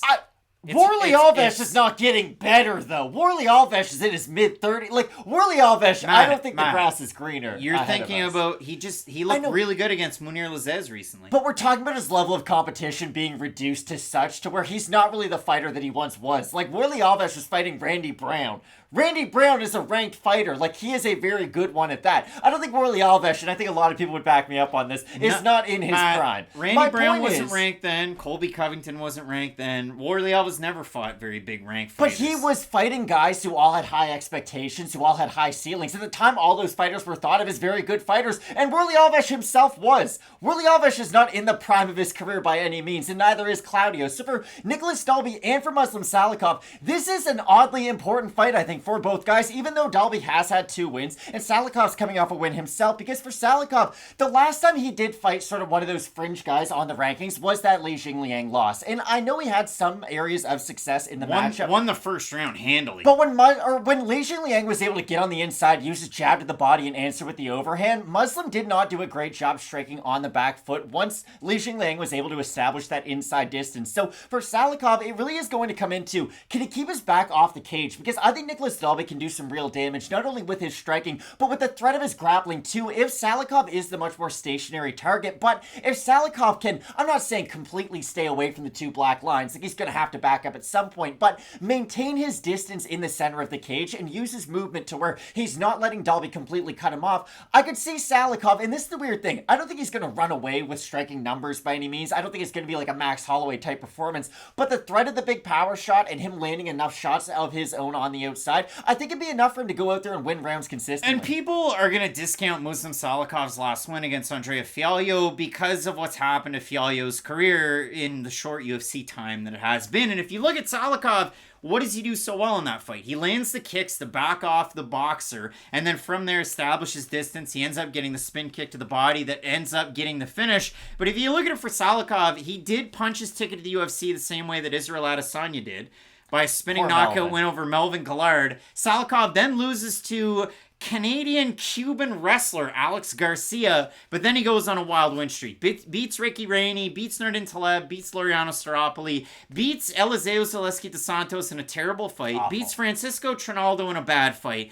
and then against Li Jingliang, beats him by striking and wrestling in the first round. In the second round, Salikhov's walking down Li, goes to land a jab that gets slipped and then countered with the right hand by Li that rocks Salikhov, and then you ultimately have Li getting the finish. Now, in that fight, Li Jingliang ranked 14th in the division, and Salikhov was favored to beat him as the older fighter, so a little bit crazier to see, but Salikhov's last time out, he is a favorite against Andrea Fialho and gets the big finish win. And if you look at it, technique for technique's sake, Muslim Salikhov being an honored master of sport, Mushu Sanda, it's not enough to say that. The guy has the technique videos out there. You see it in his fights.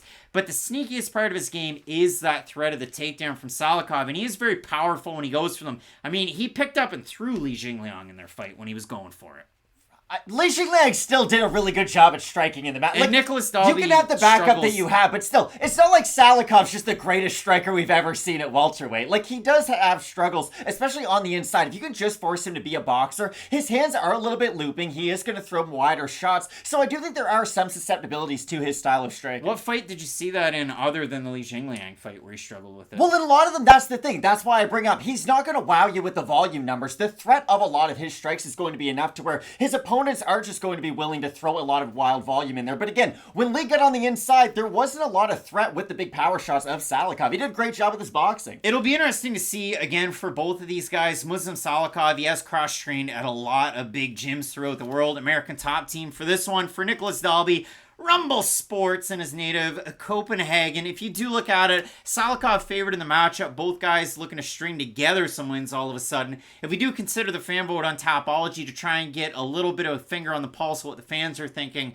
I set the over-under. I say over-under 75% Salikhov. I think it'll be over. It's going to be over. It is over. 643 total votes, 84% Salikhov, 65% by decision for the 16% that have Dalby, 79% by decision. And the reason I bring up Dalby's last fight as a little bit of a litmus test, yes, I know Dalby, he's had bonuses in the UFC, had a fight of the night draw against Darren Till years ago in that first UFC tenure.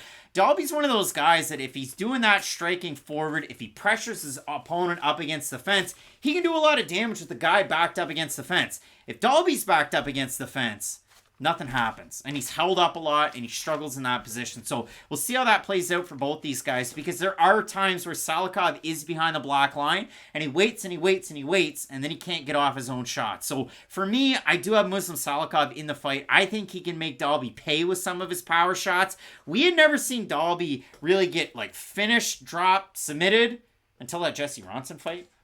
So we will see how that plays out for him in this matchup, but I will go with Salikhov in the fight here. This is how I look at this fight. It's going to be a close fight when it goes to decision. I don't think it's going to end inside the distance, and I think the significant strike numbers are going to be really close on both sides. But the difference is, not every significant strike is created equally. That's why MMA judging is weird, because you can't just look at numbers on a page and tell you the whole story. I think the strikes that Salikhov's going to land are going to be a little bit bigger and a little bit more effective, so I agree with you. I do have Salikhov in the matchup, but this should be a really fun fight, because again, both guys have had kind of taste at those top 15 opponents, and for Salikhov, 39 years old, and Dalby too, no spring chicken either, 38. So you wonder how many more chances they are going to get at that top level of opposition. So big fight for both guys. And a happy birthday to Muslim Salikhov, who just turned 39, 6-2 in the UFC versus the 5-3-1 with a no contest. Nicolas Dalby, Matt, both of us going with King of Kung Fu in the fight. But you let us know who you have in this matchup, because I was so amped up when Dalby came back to fight Alex Oliveira. Awesome to see him back on the big stage and in a matchup at the UFC's Apex. That's a little bit of a dun-dun-dun. But,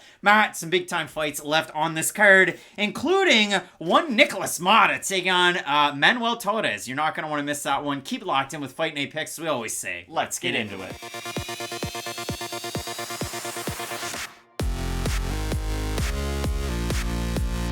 Heavyweight banger coming up this weekend. Boxing supremacy on the line. We have Mexico's El Loco Manuel Torres taking on Iron Nicolas Mata out of Extreme Couture. And if you're not excited about this fight, you should be, because both these guys come to bang. And when you consider for Nicolas Mata, the much more well-known commodity to MMA fans for a longer period of time, he debuted on The Ultimate Fighter Brazil Season 4, a season that was supposed to be headlined by Anderson Silva taking on Shogun Rua. Season didn't end that way, but that's what it was supposed to be. And for Nicolas Mata, he was actually picked higher up on the season by Anderson Silva than Joaquim Silva, who's in the co-main event of this weekend's card. And the craziest part about it is, for Nicolas Mata, he had Joaquim Silva in his corner on Dana White's Contender Series when he fought a few years ago. So wild parallels out of Brazil, and I'm sure they're going to be chumming it up coming up ahead of this weekend's card. But if we do look at it for Nicolas Mata, he takes on Gleico França on that opening round of the show. He lands a head kick, he drops França, and then he ends up getting finished by submission. And that's a scary thing when you want to pick a fight for either one of these guys. Mata, for what it's worth, 13 wins. He's got plenty of finished wins on that record. He gets it done with his hands and his boxing. He will go to the well with his two attacks. Overhand right head kick. But for Mata, he's been finished in all of his losses, and we saw that against Jim Miller. We saw that on not Contender Series, The Ultimate Fighter. We saw that with, 864 promotions. It's the struggle that Mata's going to have when he tries to pick that one right shot, where sometimes he can get caught in the mirror and hit. And Mata's one of those guys from a young age, training at big gyms. Novo and Yao, before he came to the States to train at Extreme Couture, he's always been there with a lot of good guys in the gym. But the same thing can be said for Manuel Torres, who fights like somebody's got a lighter under his ass. Like a banshee. He goes so hard, and when you consider the gyms and getting ready for these fights, Mata out of Extreme Couture, he was supposed to take on a really tough fighter in Ignacio Bahamondes back a few months ago. Manuel Torres was supposed to take on Trey Ogden a few months ago. Neither guy could make the walk, so let's have Bahamondes fight Trey Ogden, and Bahamondes got the win there. But if you do look at it in this one, Torres getting ready for this fight. He is trained at, and I will quote, some of the biggest gyms. We're talking about Entram Gym, MMA Masters, in Vegas with some really good fighters. Also, Centro Deportivo Tibet out of Spain with one Joel Alvarez, who's got a big-time fight coming up in the not-so-distant future against Mark Jacasey in July in the UK card. So, Matt, for Manuel Torres, I know he got that submission win over the El Caneda, where he pulls on the guillotine as tight as I've ever seen one popped, like he was Josh Fremd against Tresean Gore. Shout out. But, Matt, when I'm watching Manuel Torres fights, I get a phoner. And it's going to be really interesting to see how Mata deals with the flurry that is Manuel Torres. Because the thing about Mata is, he is a great power striker when he's able to land that power shot. But he leads with his chin and not his hand. He'll go like this. You can get a better look this way. I have a big nose, I know. Ready? And then boom. And that's what I do really worry about, because if Nicolas Mata is trying to land that big power shot, really overcommitting to a lot of these, Manuel Torres is like death by 1,000 cuts. Even though he is a powerful striker, he's going to throw a lot at you, and by sheer volume, it's going to give him a great chance to hurt a guy like Mata. And the thing about Manuel Torres is, if he hurts him, he's going to throw that extra flurry. Where's Nicolas Mata on the Andrei Arlovsky chin rate? That's what it is at It this is, point. because, now, here's the honest thing. Jim Miller could be the greatest knockout artist we've ever seen at this division, and hey, you could be right if you say that, but for Mata, it's not a great sign that he was knocked out by a guy who is so advanced in his career, when that is the thing that gives Mata so much success. I know the nickname's Iron, but we've seen him get cracked a lot, and when you are, I don't want to call him a 50-50 striker, he's like a 65-35 striker, you know, he's going to win a lot of the exchanges, but he is susceptible to the big strike. If he can disrupt Manuel Torres' rhythm, though, I do think Mata can have a lot of success, because Torres is a guy who, once he gets going, he really likes to keep that rhythm and maintain his distance, maintain his output. And if Mata can disrupt it, land the big power shot, hurt the confidence to where he's not able to just stand in the pocket and land his own shots and really get his volume numbers up to win the rounds, I could see Mata being able to land some of those big counter strikes. But if my prediction is, I think Torres is going to win a lot of the moments unless Mata lands that big shot, it is difficult for me, not to see a world where Mata wins. I'm not saying that at all. But it's difficult for me to see how Mata wins by decision, I guess is what I'm saying, because I do think he is going to be waiting a lot for the big shot. Torres burns so friggin' hot. If he makes it to the second round, it would surprise me, because Torres is one of those guys. I think he has decent jiu-jitsu. I think he has okay wrestling. He trains with some really good fighters. Like that. Masio Fullen trains at that gym. And he's fallen on hard times in terms of MMA and winning. So you're not necessarily your training partners. But Manuel Torres, for his credit, performance of the night bonus against, at that time, 7-fight UFC vet Frank Camacho. They had a firefight. Torres took Camacho's best shots. So you could see the chin of Torres. But he ends up pulling out the knockout win, drops Camacho, follows it up with some ground and pound. When you look at it from Mata, again, the similarities with fighters on this card. If you watch the preamble into Contender Series, well, I mean, Mata, he's a CFFC champ, just like Pat Sabatini was in the next fight. He also has trained with some big fighters out of Brazil. And in one of those pictures, I saw the big-time smiley smile out of Raoni Barcelos is also on this fight card, so some parallels there. But for Mota, it's a lot of, again, the boxing combinations, the leg kick, the overhead. He will throw that head kick with his right foot.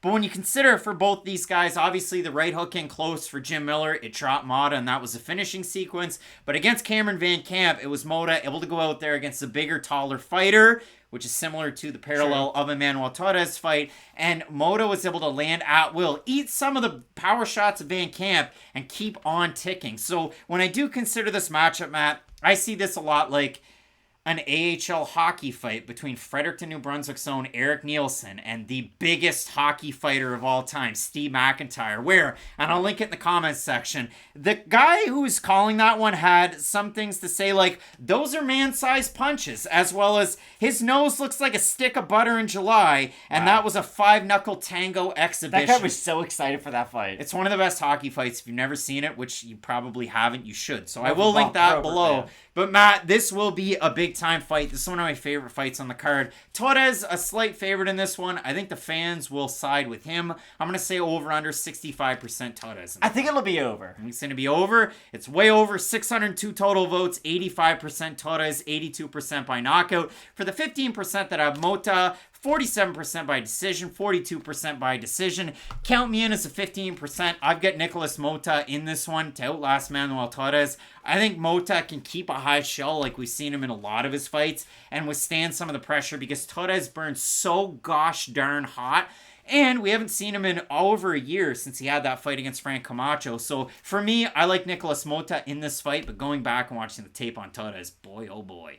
Is he fun to watch. And I do have Torres in the matchup. Again, it's a close fight. Both guys could get stopped really at any moment, but I think he's going to be able to win a lot of the in-betweens. So you're right, he does burn hot, but I'm hoping he takes the foot off the gas a little bit because he does have good volume, and if he can just extend that into that second and third round, I do think we could be dealing with an exciting top-level prospect is too high a praise, but just a decent fighter moving forward because he does have great skills to build on. So I do have Torres in the matchup, but this is a great fight. I mean, I wrote down for the former beatdown champ, Manuel Torres, elbows, knees, looping shots, straight shots. Craig, write down everything he does. Shoulders, knees, and toes. 6 wins by knockout, 6 wins by submission for Torres. And if you consider it not necessarily a giant submission threat, even though there's 6 submission wins, the level of competition not the greatest on the regional scene for Torres. Matt, split on the pick in this one. I'm going Iron Nicolas Mota. You're going with El Loco Manuel Torres. Let us know down below in the comments section who you have. Some big-time matchups on this card, including Vettori and Cannonier in the main event. And up next, Pat Sabatini taking on Lucas Almeida.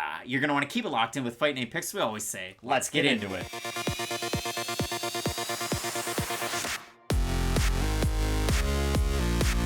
Featherweights mixing it up in the UFC's Apex coming up this weekend. Former Contender Series fight loser, yet a guy who's looking to string together 2 wins in a row in the UFC. We have the former Jungle Fights lightweight champ Lucas Almeida taking on the former 2-time CFFC champ, a guy who's looking to get back on a win streak. It is Pat Sabatini out of that big-time gym in the Philly area. He's a Daniel Gracie guy, is Pat Sabatini, and both of these guys, Brazilian Jiu-Jitsu black belts, but you wouldn't guess it if you watch Lucas Almeida fight, because this guy throws everything into his hooks, and he lays it all out on the line in his matchups. And for Sabatini, he was on a giant roll. He got to the fringes of the elite in the featherweight division, and he took on Action Jackson, Damon Jackson. At that time, in that matchup, Sabatini favored to get the win. In it, he got cracked. He did. And just like he did when he fought Jamal Emmers, he couldn't grapple his way out of it. And that's the thing about Pat Sabatini. Some fighters get hurt, some fighters get dropped. Sabatini, at least early on, could recover, right? He'd get dropped by a big shot, recover, panic takedown, and then once he initiated the grappling, well, we all know how talented of a fighter he is on the mat. He's a very heavy fighter on top, has good ground and pound. We know how good the submissions are as well. So he would be able to work out of a lot of those bad positions. But as his career has progressed, and he is 32, it's not like he's an old fighter, but again, the miles are starting to add up. He hasn't been able to recover all that well after getting hit by the big shot, and that is a little bit concerning when you're fighting a guy like Almeida. You gotta back it up, because people are gonna say, Matt, like, we haven't seen him get knocked out in a lot of these fights. And that's true. Like, We'll see him get dropped enough times, though.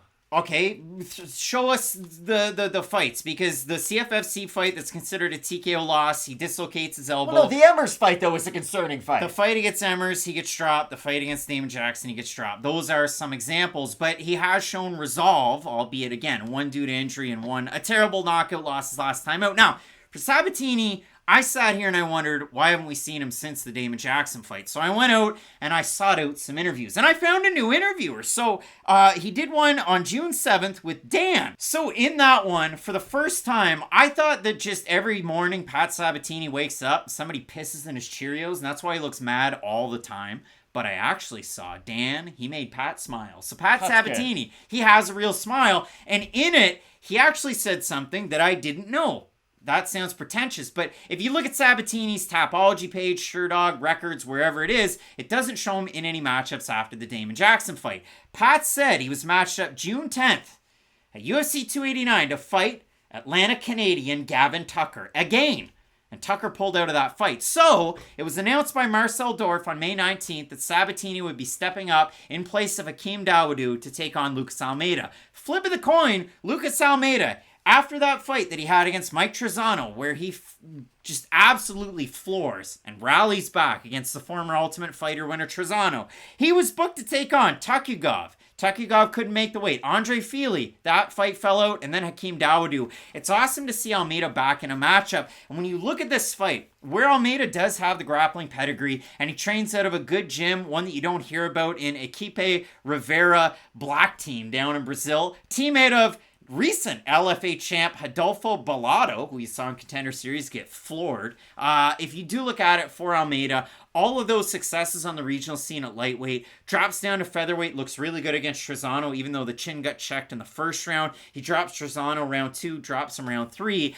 Almeida's one of those guys that, going back and watching his fights on the regional scene, he struggled with the takedown defense. His fight against Nico Cocuccio, in that one, he floors Cocuccio to the point where, Cocuccio's got to, butt scoot and get his way back up to the feet after he gets dropped multiple times in the first round. But he rallies back, does his opponent, takes down Almeida, wears on him, and then by the end of it, Almeida gets the finish. I love the resolve that I seen out of Almeida, even in the fight that he had against Zellhuber, which is a fight in the night on Contender Series. It's tricky for both of these guys to see a win. I have a hard time. The tape study didn't make it any easier. This is what I like in it too. Think about the NBA Finals right now, right? Nikola Jokic, a big conversation point right now. If you're the Nuggets, this is what you have to do, right? He's the best player in the world. That's what a lot of people believe. You win every minute he's on the court, right? So he has to rest. What do you do in the minutes he's off the court, right? Can you just not bleed a lot of points? I look at both these guys' game plans as being very similar. Can you just not lose all the moments in your opponent's wheelhouse? Because Almeida can have this fight and understand, okay, I can get taken down as long as I don't get finished. Because he is coming off a fight, and I don't think Trezano is a perfect game plan to just recycle and recreate for Sabatini, but it's a decent one to go with, right? For the bare bones. What does Mike Trezano do? He's got good boxing on the outside. I would say he's more of a boxer than Sabatini. Sabatini much more of a grappler, but he's going to box, he's going to wrestle, he's going to be that well-rounded fighter. He's going to leave the UFC on a knockout win over Sungwoo Choi. Exactly. So maybe Sabatini fights Choi next, but you know what I mean. Almeida can have those similar areas of success in this matchup. I just worry that is Sabatini's chin too far gone? If he gets hit by that one big shot by Almeida and tries to panic for the takedown, is he going to get it? Because if he does fight like he did against Jamal Emmers, then okay, he can get hit by that big shot, get the top position, and still have success. But if he gets hit by the shot, and that's just kind of it for him, I could see Almeida coming in and just getting the biggest win of his career. And if you do consider it, I mean, Sabatini, the grappling lineage, the BJJ black belt, Marquez MMA, Daniel Gracie, that gym was on fire, and now all of a sudden some of the guys have been losing, Sean Brady, Pat Sabatini as well. But if you look at it for Sabatini, D1 wrestling chops at one Rider University, a much younger Patrick Sabatini in the wrestling days, putting on the shoes, getting it done. You have a look at it. Sabatini had aspirations of the top 15, a little bit stifled his last time out. Favored to get the win over to Almeida, but Matt, you can never count out Almeida. Yeah. I think the fans, listen, Fight Night Picks fans are Sabatini fans, so I'm going to say over under 80% Sabatini. I think it'll be under. I don't want to get pulled into the trap. It is under, 541 total votes, 68% Sabatini, 82% have him to win by decision for the 32% that have Almeida, 71% by knockout. And that's a sexy pick, Almeida by knockout, because Trezano's got an all-right chin, and Almeida dropped him twice in that matchup. Sabatini's been tested in his last number of fights. Now, for Sabatini in these matchups, like, you consider it, 85% of almost 4,000 votes had Sabatini to beat Jackson. And if you look at the matchups that Sabatini's had so far in the UFC, we're talking about takedown after takedown after takedown. He was able to get it done against Canadian TJ Laramie and put up 6 on the board in that one. He had 5 against Tucker Lutz, and in his matchup against Jamal Emmers, the heel hook win. And in his fight against Tristan Connolly, in tight, lands that shot, drops Connolly in the first round, and he's able to ground him out as that one went on. I think there's more of a story about dropping from 170 to 145 and neck injuries for Tristan Connolly, but it is what it is. Matt, I picked Pat Sabatini to win this fight, but people bitch every week about this. Oh, I see it being a close fight. I have a hard time being really confident with it because of what I've seen out of Sabatini. And Lucas Almeida is not going to go down without trying to land those big hooks, and they come from odd angles. He could very well finish Sabatini. He very well could, but I do agree with you on the pick. I think Sabatini's going to make use of the takedown when he is able to accomplish it. Could Almeida hurt him on the feet? Yes, of course he could. At any moment throughout this fight, he has shown the ability to carry his power very late in fights, but he has been taken down multiple times in a lot of his fights, and that's the problem. I brought this up a lot when Amir Albazi fought Kai Kara-France. I know I got the pick right, even though the decision was a little chintzy, but the reason I gave that prediction was Amir Albazi's really good at controlling his opponents, right? And Kai Kara-France, for as good as he is at getting back up to his feet, he does give up that initial takedown, and I do look at this fight as being slightly similar to that. Almeida can make use of the time on the feet. I just think he's going to get held down once he is taken down. Almeida's had 3 different fights fall out. He's kind of in his Nick the Tooth phase, looking for a fight. Just wants to get it back. Matt, Lucas Almeida is not the guy we have. Both of us going with Pat Sabatini to get the win. Some big-time matchups on this fight card, including Armen Petrosyan taking on Christian Leroy Duncan next. Old CLD, you're not going to want to miss it. Keep it locked in with Fight Night Picks, we always say. Let's get into it.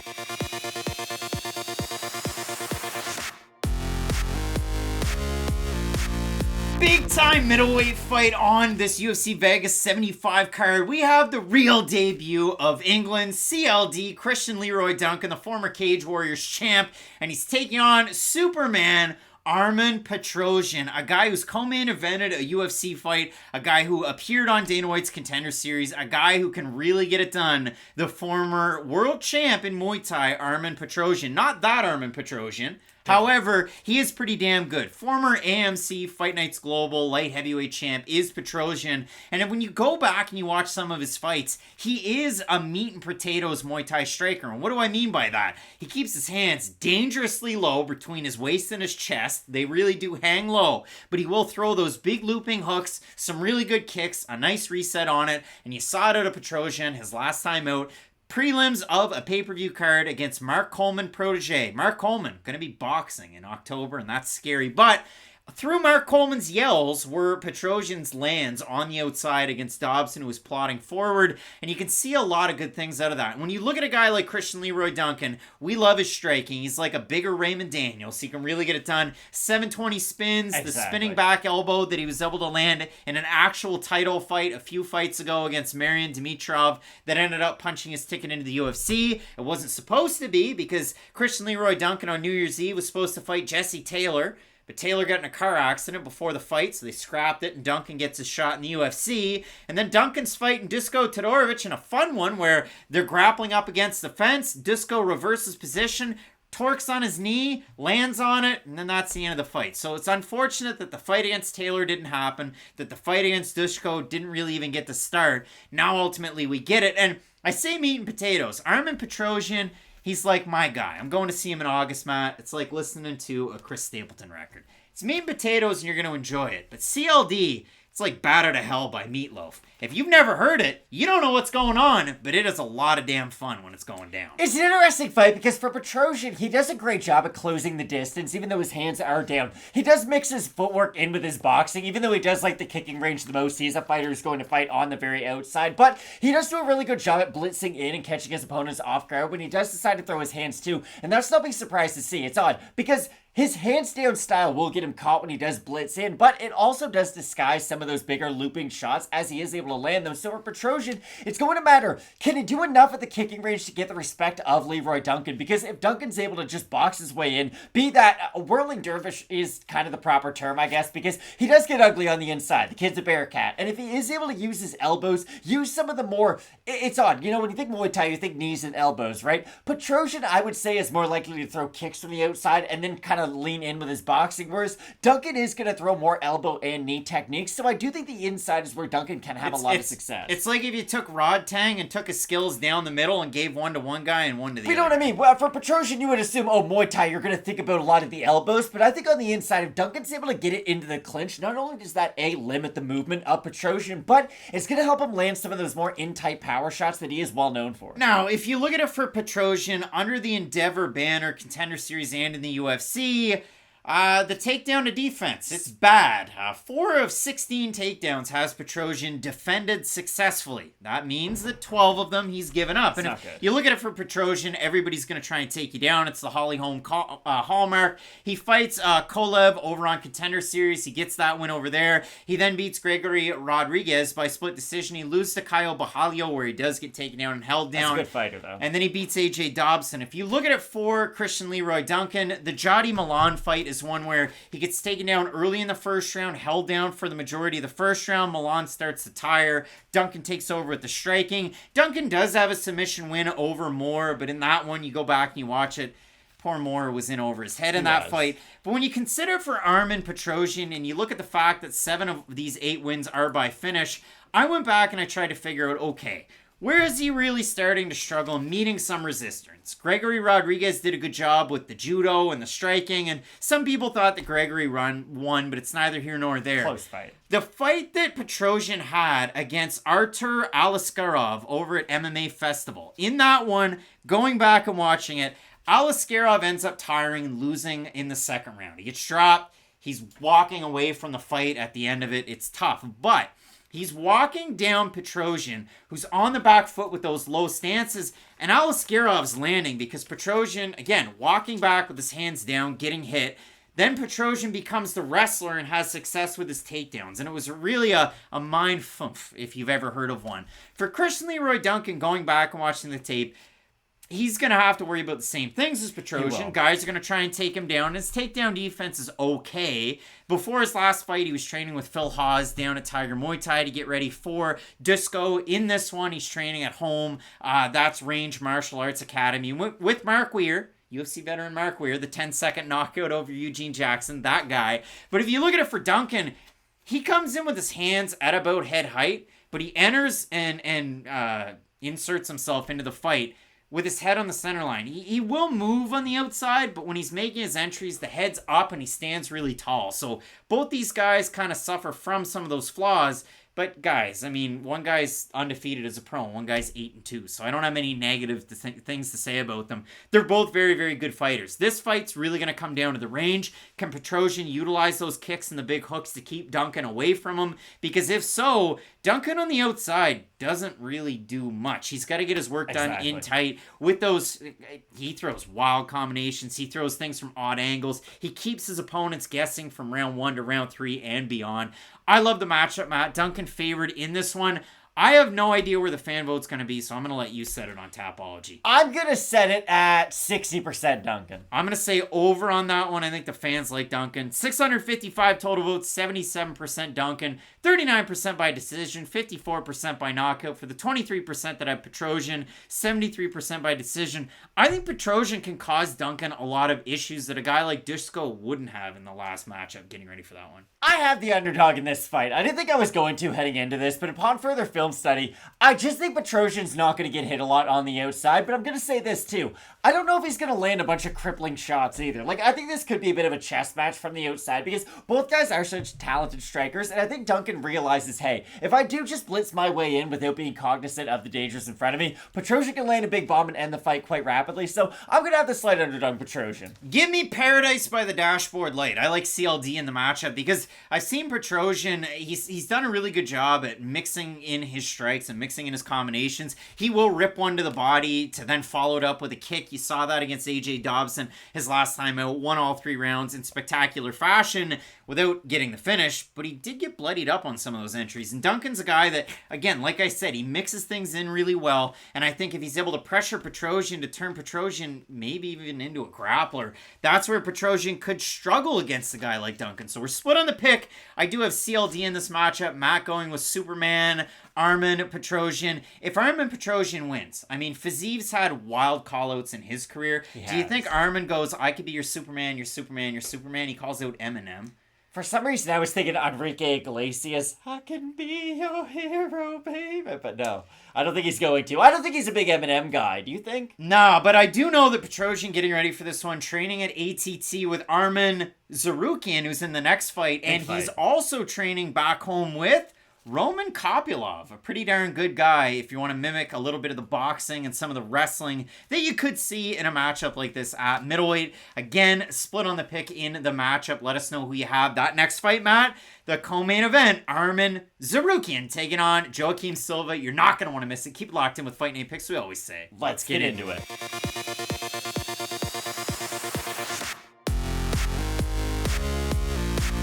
One of the strangest co-main events you're ever going to witness coming up this weekend. American Top Team's own Joaquim Silva takes on American Top Team's own Arman Zarukian in a battle of will. And Matt, when we do consider this matchup for Joaquim Silva's last time out, he's taking on the Canadian Jesse Ronson. And in that one, he sent Jesse Ronson packing to become the super lightweight champ with Samurai MMA in Quebec, Canada. Listen, when one door closes, another sometimes Silva opens. gets the win in that fight, and now he finds himself in a matchup with Arman Zarukian. And if you look at it for Zarukian and you consider his overall MMA run, he gave the toughest test other than Adriano Martins to the now lightweight champ Islam Makhachev. That was Zarukian's foray into the UFC, a fight of the night against Islam Makhachev. But if you look at the wins that a guy like Zarukian has so far, beats Joel Alvarez, beats Mateusz Gamrot, beats Demiris Magulov, and then Zarukian back in April loses to Gamrot. Loses to Gamrot in a fight that people didn't think that he won.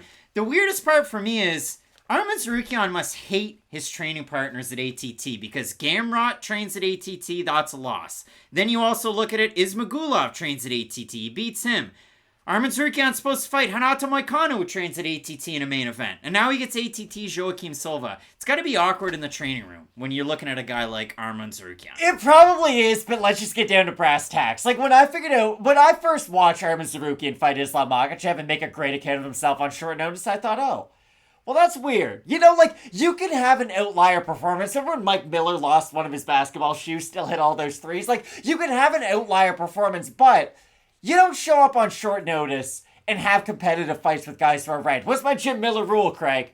You can't beat Jim Miller on short notice unless you're a ranked fighter. It just can't happen. Like, unless you're in the top 15 and you have 50 fights under your belt, it's pretty hard to beat a guy with that level of experience and those skills still in his repertoire and have a competitive fight. I don't think Arman beat Islam. That's not what I'm saying. But the fact that he was able to continue some of those grappling exchanges and not just get held down by the vastly superior and bigger fighter, too, because that's the thing about Arman that's always kind of stood out to me. He is not a big lightweight fighter at all. If he fought a Dustin Poirier type, if he fought a Charles Oliveira, when he fought Islam, we saw it. And even when he fought Gamrot, who was floated between divisions, but still, when he fights all these guys, he's the smaller fighter most of the time. So for Tsarukyan, I am curious to see if that ever does play up, or if that is a big factor, because let's say he does beat Silva. He is a massive favorite too. He is one of the more well-known commodities in this division, and one of the more pushed fighters too, because that's been the thing for Arman Tsarukyan, and it is nice to see. He's not a guy who's going to get on the mic and say outlandish things, right? But the UFC has put him in good matchups and at the forefront of a lot of these cards, which is nice because he has a pretty good fighting style. Like, look at the Joel Alvarez fight. People want to watch more fights like that. He does have a good skill set. And if you look at it on the overall, kind of level of this card, you have a guy in Manuel Torres that's taking on Nicolas Moda. Torres trained for his fight with Joel Alvarez, so I bet you backstage he's going to be all pissed. And you also have Arman Tsarukyan, who's taking on Joaquim Silva, who's on The Ultimate Fighter Season 4 Brazil, where Gleico França beats Nicolas Moda, who's on this card, then beats Joaquim Silva, and then wins the whole damn thing. Gleico França. It was a weird UFC run that was very short. But when you look at a guy like Joaquim Silva, I say The Ultimate Fighter Season 4 Brazil, that was his springboard into the UFC. Now, the guys that Joaquim Silva's beaten in the UFC, none of them are still around. But you look at the losses, I guess Jared Gordon is, and he finishes them in the third round in the fight of the night. But Joaquim struggles against the takedowns of Vince Pichel. He struggles against the striking of Nasrat Haqparast and then Ricky Glenn. And I went back and watched that Joaquim Silva fight against Ricky Glenn. And then on Sunday, when we're taping these videos, I went up, because it's our mom's birthday, and I said to our stepdad, who does not watch fighting but loves baseball, I said, okay, remember how good Vlad Guerrero was at crow hopping and whipping a ball in from right field? Okay, well, Joaquim Silva's going to do this giant crow hop and get caught by a left hook against Ricky Glenn. And my God, he went, ooh, that's not good. No, it wasn't, because Joaquim loads up on a right hand and jumps into the air to throw the right hand, and he gets caught by a left hook of Ricky Glenn. His last time out against another southpaw, Jesse Ronson, he does end up getting the win. So that is good. Now, again, he breaks that southpaw curse. He had lost to Glenn and Haqparast, who were southpaws. Arman Tsarukyan, orthodox fighter. He'll mix it up, but he is an orthodox guy. You saw it in the fourth round of his fight against Gamrot, dropped him with that spinning back elbow. And you look at it his last time out for Tsarukyan, he ends up getting the redemption, the win over Zhumagulov, snaps that giant win streak that was almost to 20, and then forced Zhumagulov into a portion where he was contemplating retirement. And he had teased it. Now all of a sudden he's got a fight coming up in the not-so-distant future. Does Damir Zhumagulov against American top team's own Grant Dawson. It's a circle jerk of lightweights, Matt, right now. But when you do look at this matchup, again, for Joaquim Silva, a lot of power striking. I look at this fight, though. Could you imagine if they were like Jared Cannonier's fighting Gerald Mearshart? It's just weird, it's like a ranked fighter who we expect to not be on a title trajectory, but we fight guys who are in line with title shots, whereas Joaquim Silva can make a fun fight for anybody. He has massive power with his boxing. He does have lethal jiu-jitsu, but he's able to get it in good positions, but he does lack a lot of the in-betweens that we look for when we look at these next-level fighters, and Arman Tsarukyan does have a lot of those skills. And we've seen a lot of reaches recently with matchmaking that have gone wild, like Steven Erceg beating David Dvorak. Then you have guys around the fringes, the Jim Miller taking on Jesse Butler. You've also had Jamie Mullarkey taking on Naimov, where it just ends in ways that maybe you didn't think they were going to end. In this matchup, Tsarukyan is a big favorite. I'm not even going to look at the Topology votes for this one. I do have Arman Tsarukyan. Yeah. When you look at it for Silva, he's trained out of Evolução Thai, which big Bruno Silva's trained out of and still does train out of. You also have Neto BJJ, which was the home gym down in Brazil. He did fight his last matchup against Jesse Ronson with Conan Silveira in the corner. So that's why I mentioned ATT quite a bit. You've seen Silva there. It's got to be awkward fighting a teammate or a guy out of the same gym, but I do have Tsarukyan in this one. Yeah, so do I. I think he should be able to win this, and then hopefully they do give him another top 15 matchup, because lightweight, I know you've said this a few times, bantamweight's the deepest division. I don't agree. I think lightweight's still the best division. Everybody in the top 15 could get the belt on any given day. The champion's extremely dominant. Well, I guess he had a close fight with Volkanovski, but the top 25 is very deep. I don't think it's just 135 is the greatest division going. I think 155 still has something to say about it, but I do have Tsarukyan in this fight. Both of us going with Arman Tsarukyan in the matchup, and now it's time for the main event. You have Marvin Vettori taking on Jared Cannonier. You gotta check out that main event video here with Fight Night Picks. Keep it locked in with Fight Night Picks, as we always say. Let's get into it.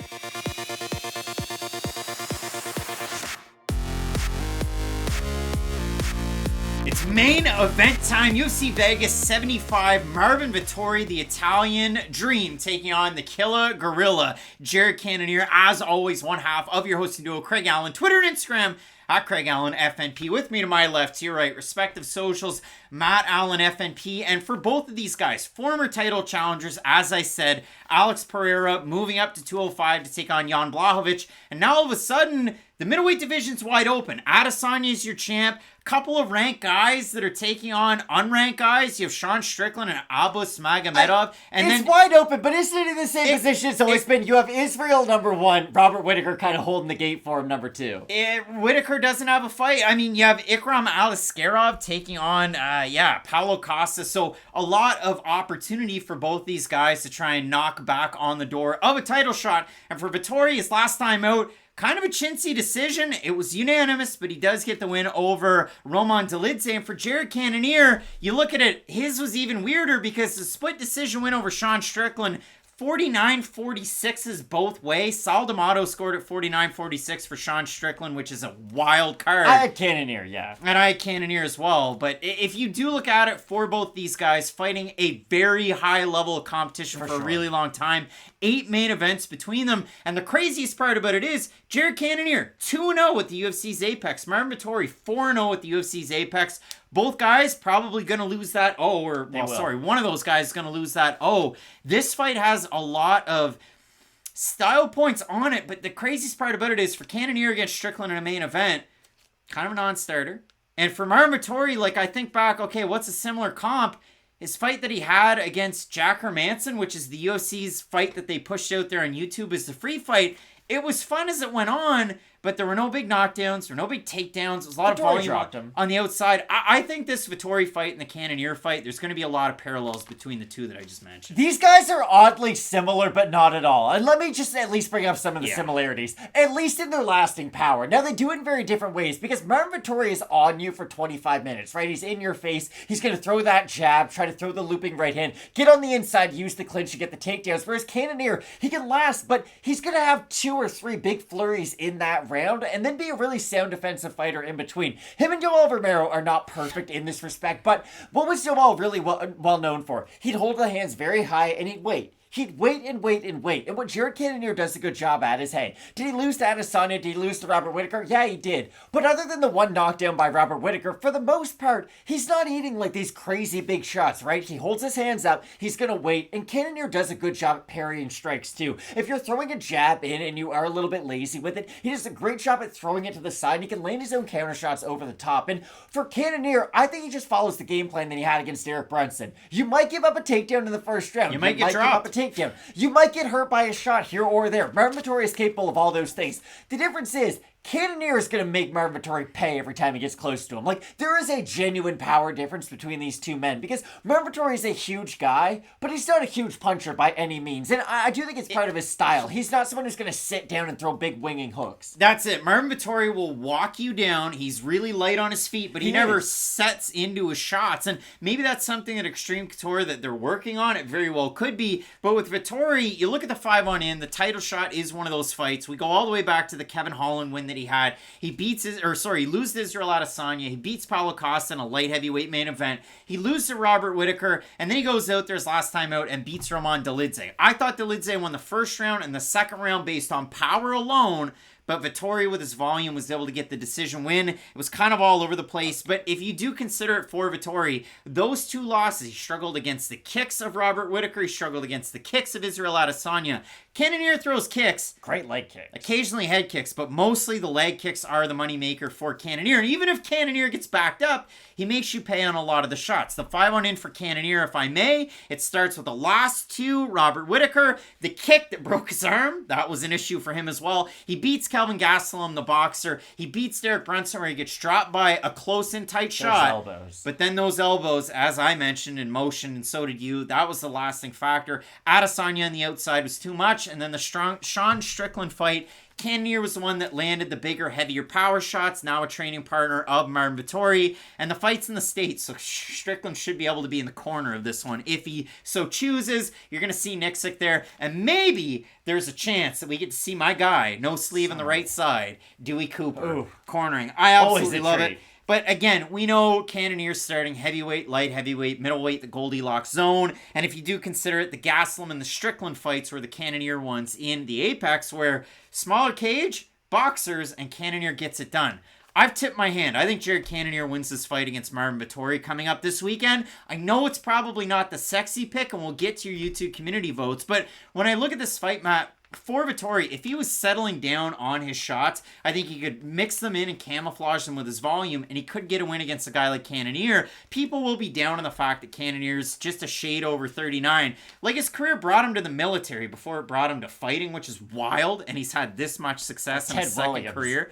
Ted started baseball, military, then baseball. But when I look at a fight like this, it should be really close with a 10-year age gap being what it is. I agree with you that Cannonier could win this fight. I just think, and this is why I have Marvin Vettori, even if he doesn't complete a single takedown and just makes Jared Cannonier defend them for the first 10 minutes of this fight, I think Vettori is going to be able to fight much better as an exhausted version of himself with that higher work rate. 76% of the fans at Fight Night Picks going with Marvin Vettori to get the win. And when you do consider, I mean, for Vettori, a lot of 5-round experience at this point, and he fought a guy that was somewhat similar to a Jared Cannonier in a Paulo Costa, got the win in that main event, and then we ended up seeing him losing against Robert Whittaker's next time out. Vettori's been in those big fights, so is Jared Cannonier, no stranger from either a main event or an Apex fight, and again, somebody's got to lose the O in the smaller cage, so I do have Cannonier in this fight. I think the kicks are the big difference maker. I think the power shots are going to kind of keep Vettori at bay.